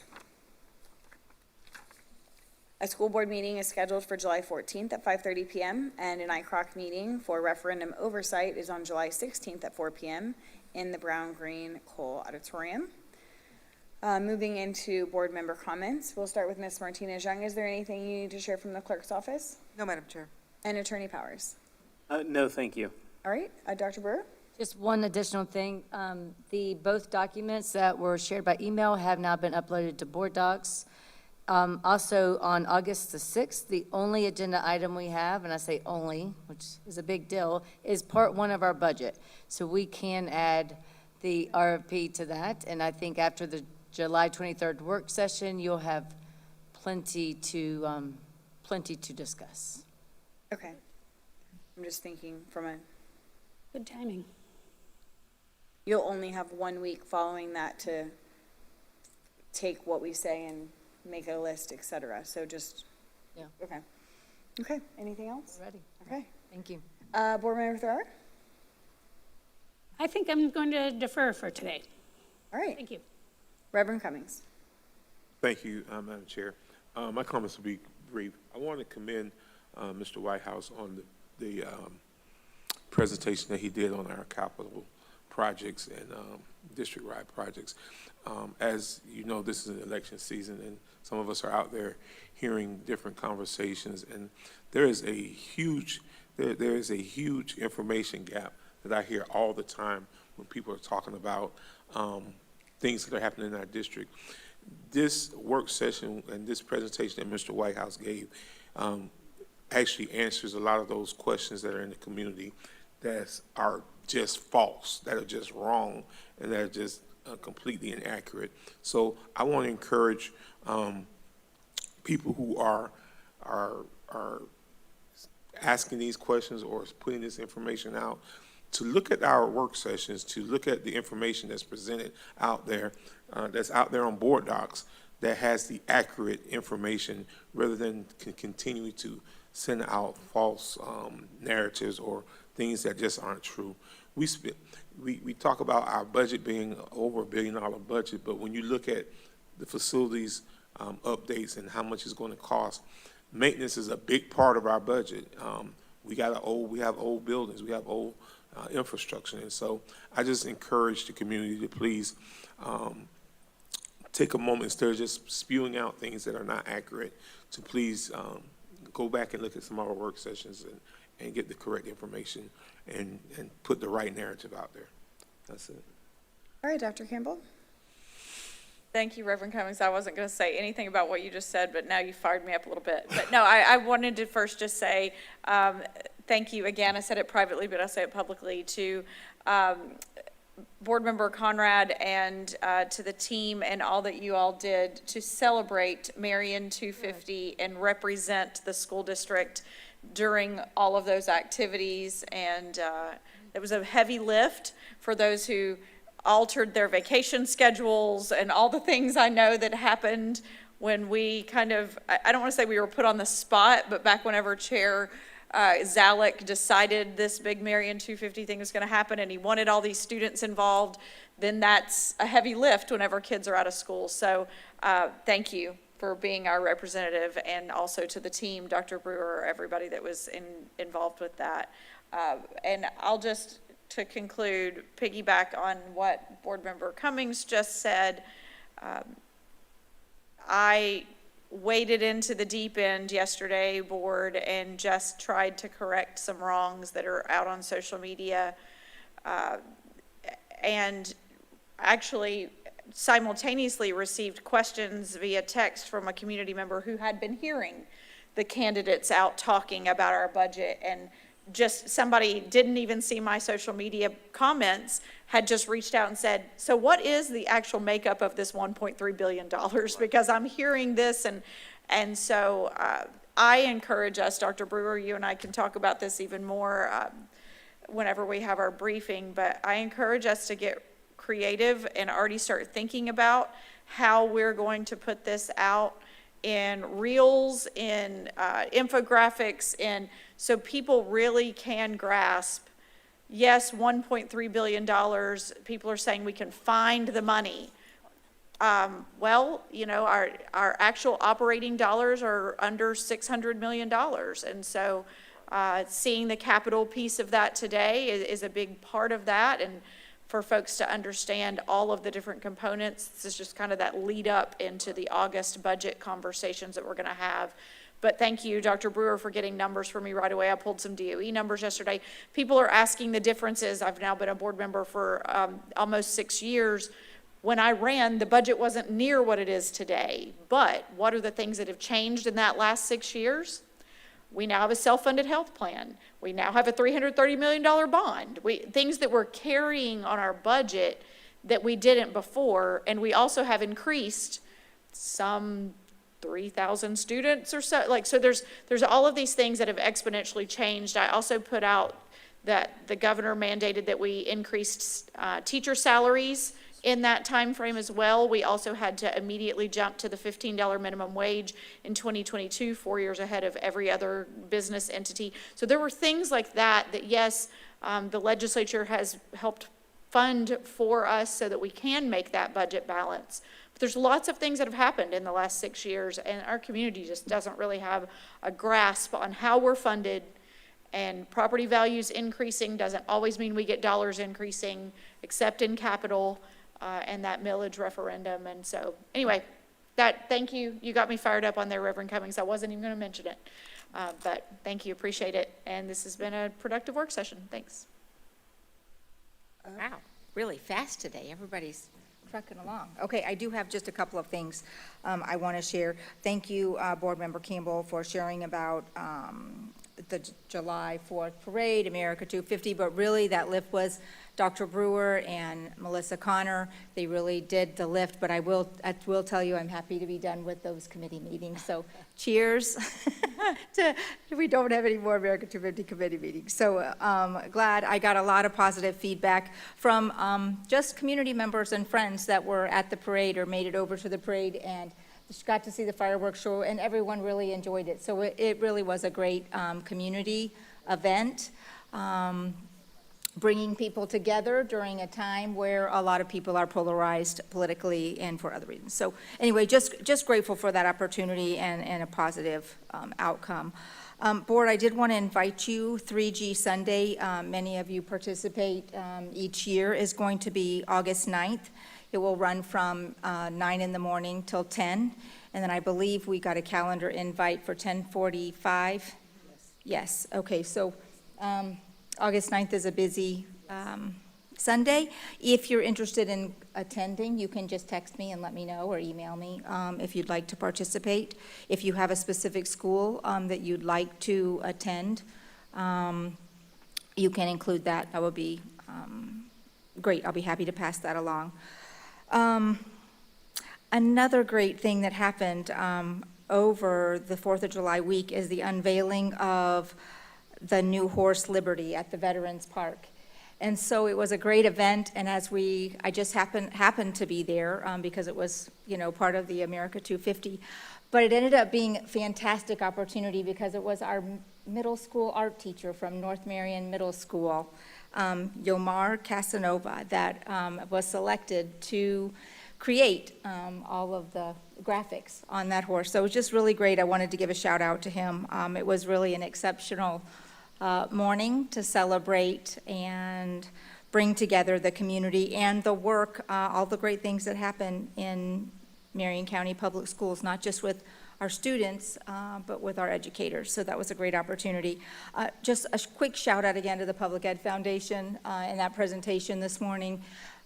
Just what a great partnership we have with them and the work that they do for all of us, as part of Marion County Public Schools. So thank you again to Megan and Chris and your team. Thank you, Chair and Superintendent, for serving on that board, but just really great work that helps make Marion County a better place to be. And that's all I have, Chair. Thank you. Well, you guys really did a good job covering it. I am excited for Waimea Park teachers to come back next week, and we'll have some amazing community backpack events in the next few weeks. So board, as you see those events, if you're able to participate or show up, our community has so many opportunities to receive support to send their child back to school. And so I look forward to being a partner and making sure we get that information out, that no child should arrive to school without supplies. This is a so generous community, and there's an opportunity for your child to have supplies for school, no matter what. And so if you're a parent facing a burden financially or otherwise, I want you to reach out to the district. We have Jennifer Thomas, I think, is really supporting that community interaction, and so we'll make sure that you get the resources you need to make sure that your child is prepared and ready for a new school year. So I will close my comments with that, and there being no further business, can we adjourn at 11:19? Thank you. Dr. Brewer, did you find out if Ms. Thomas has enough volunteers?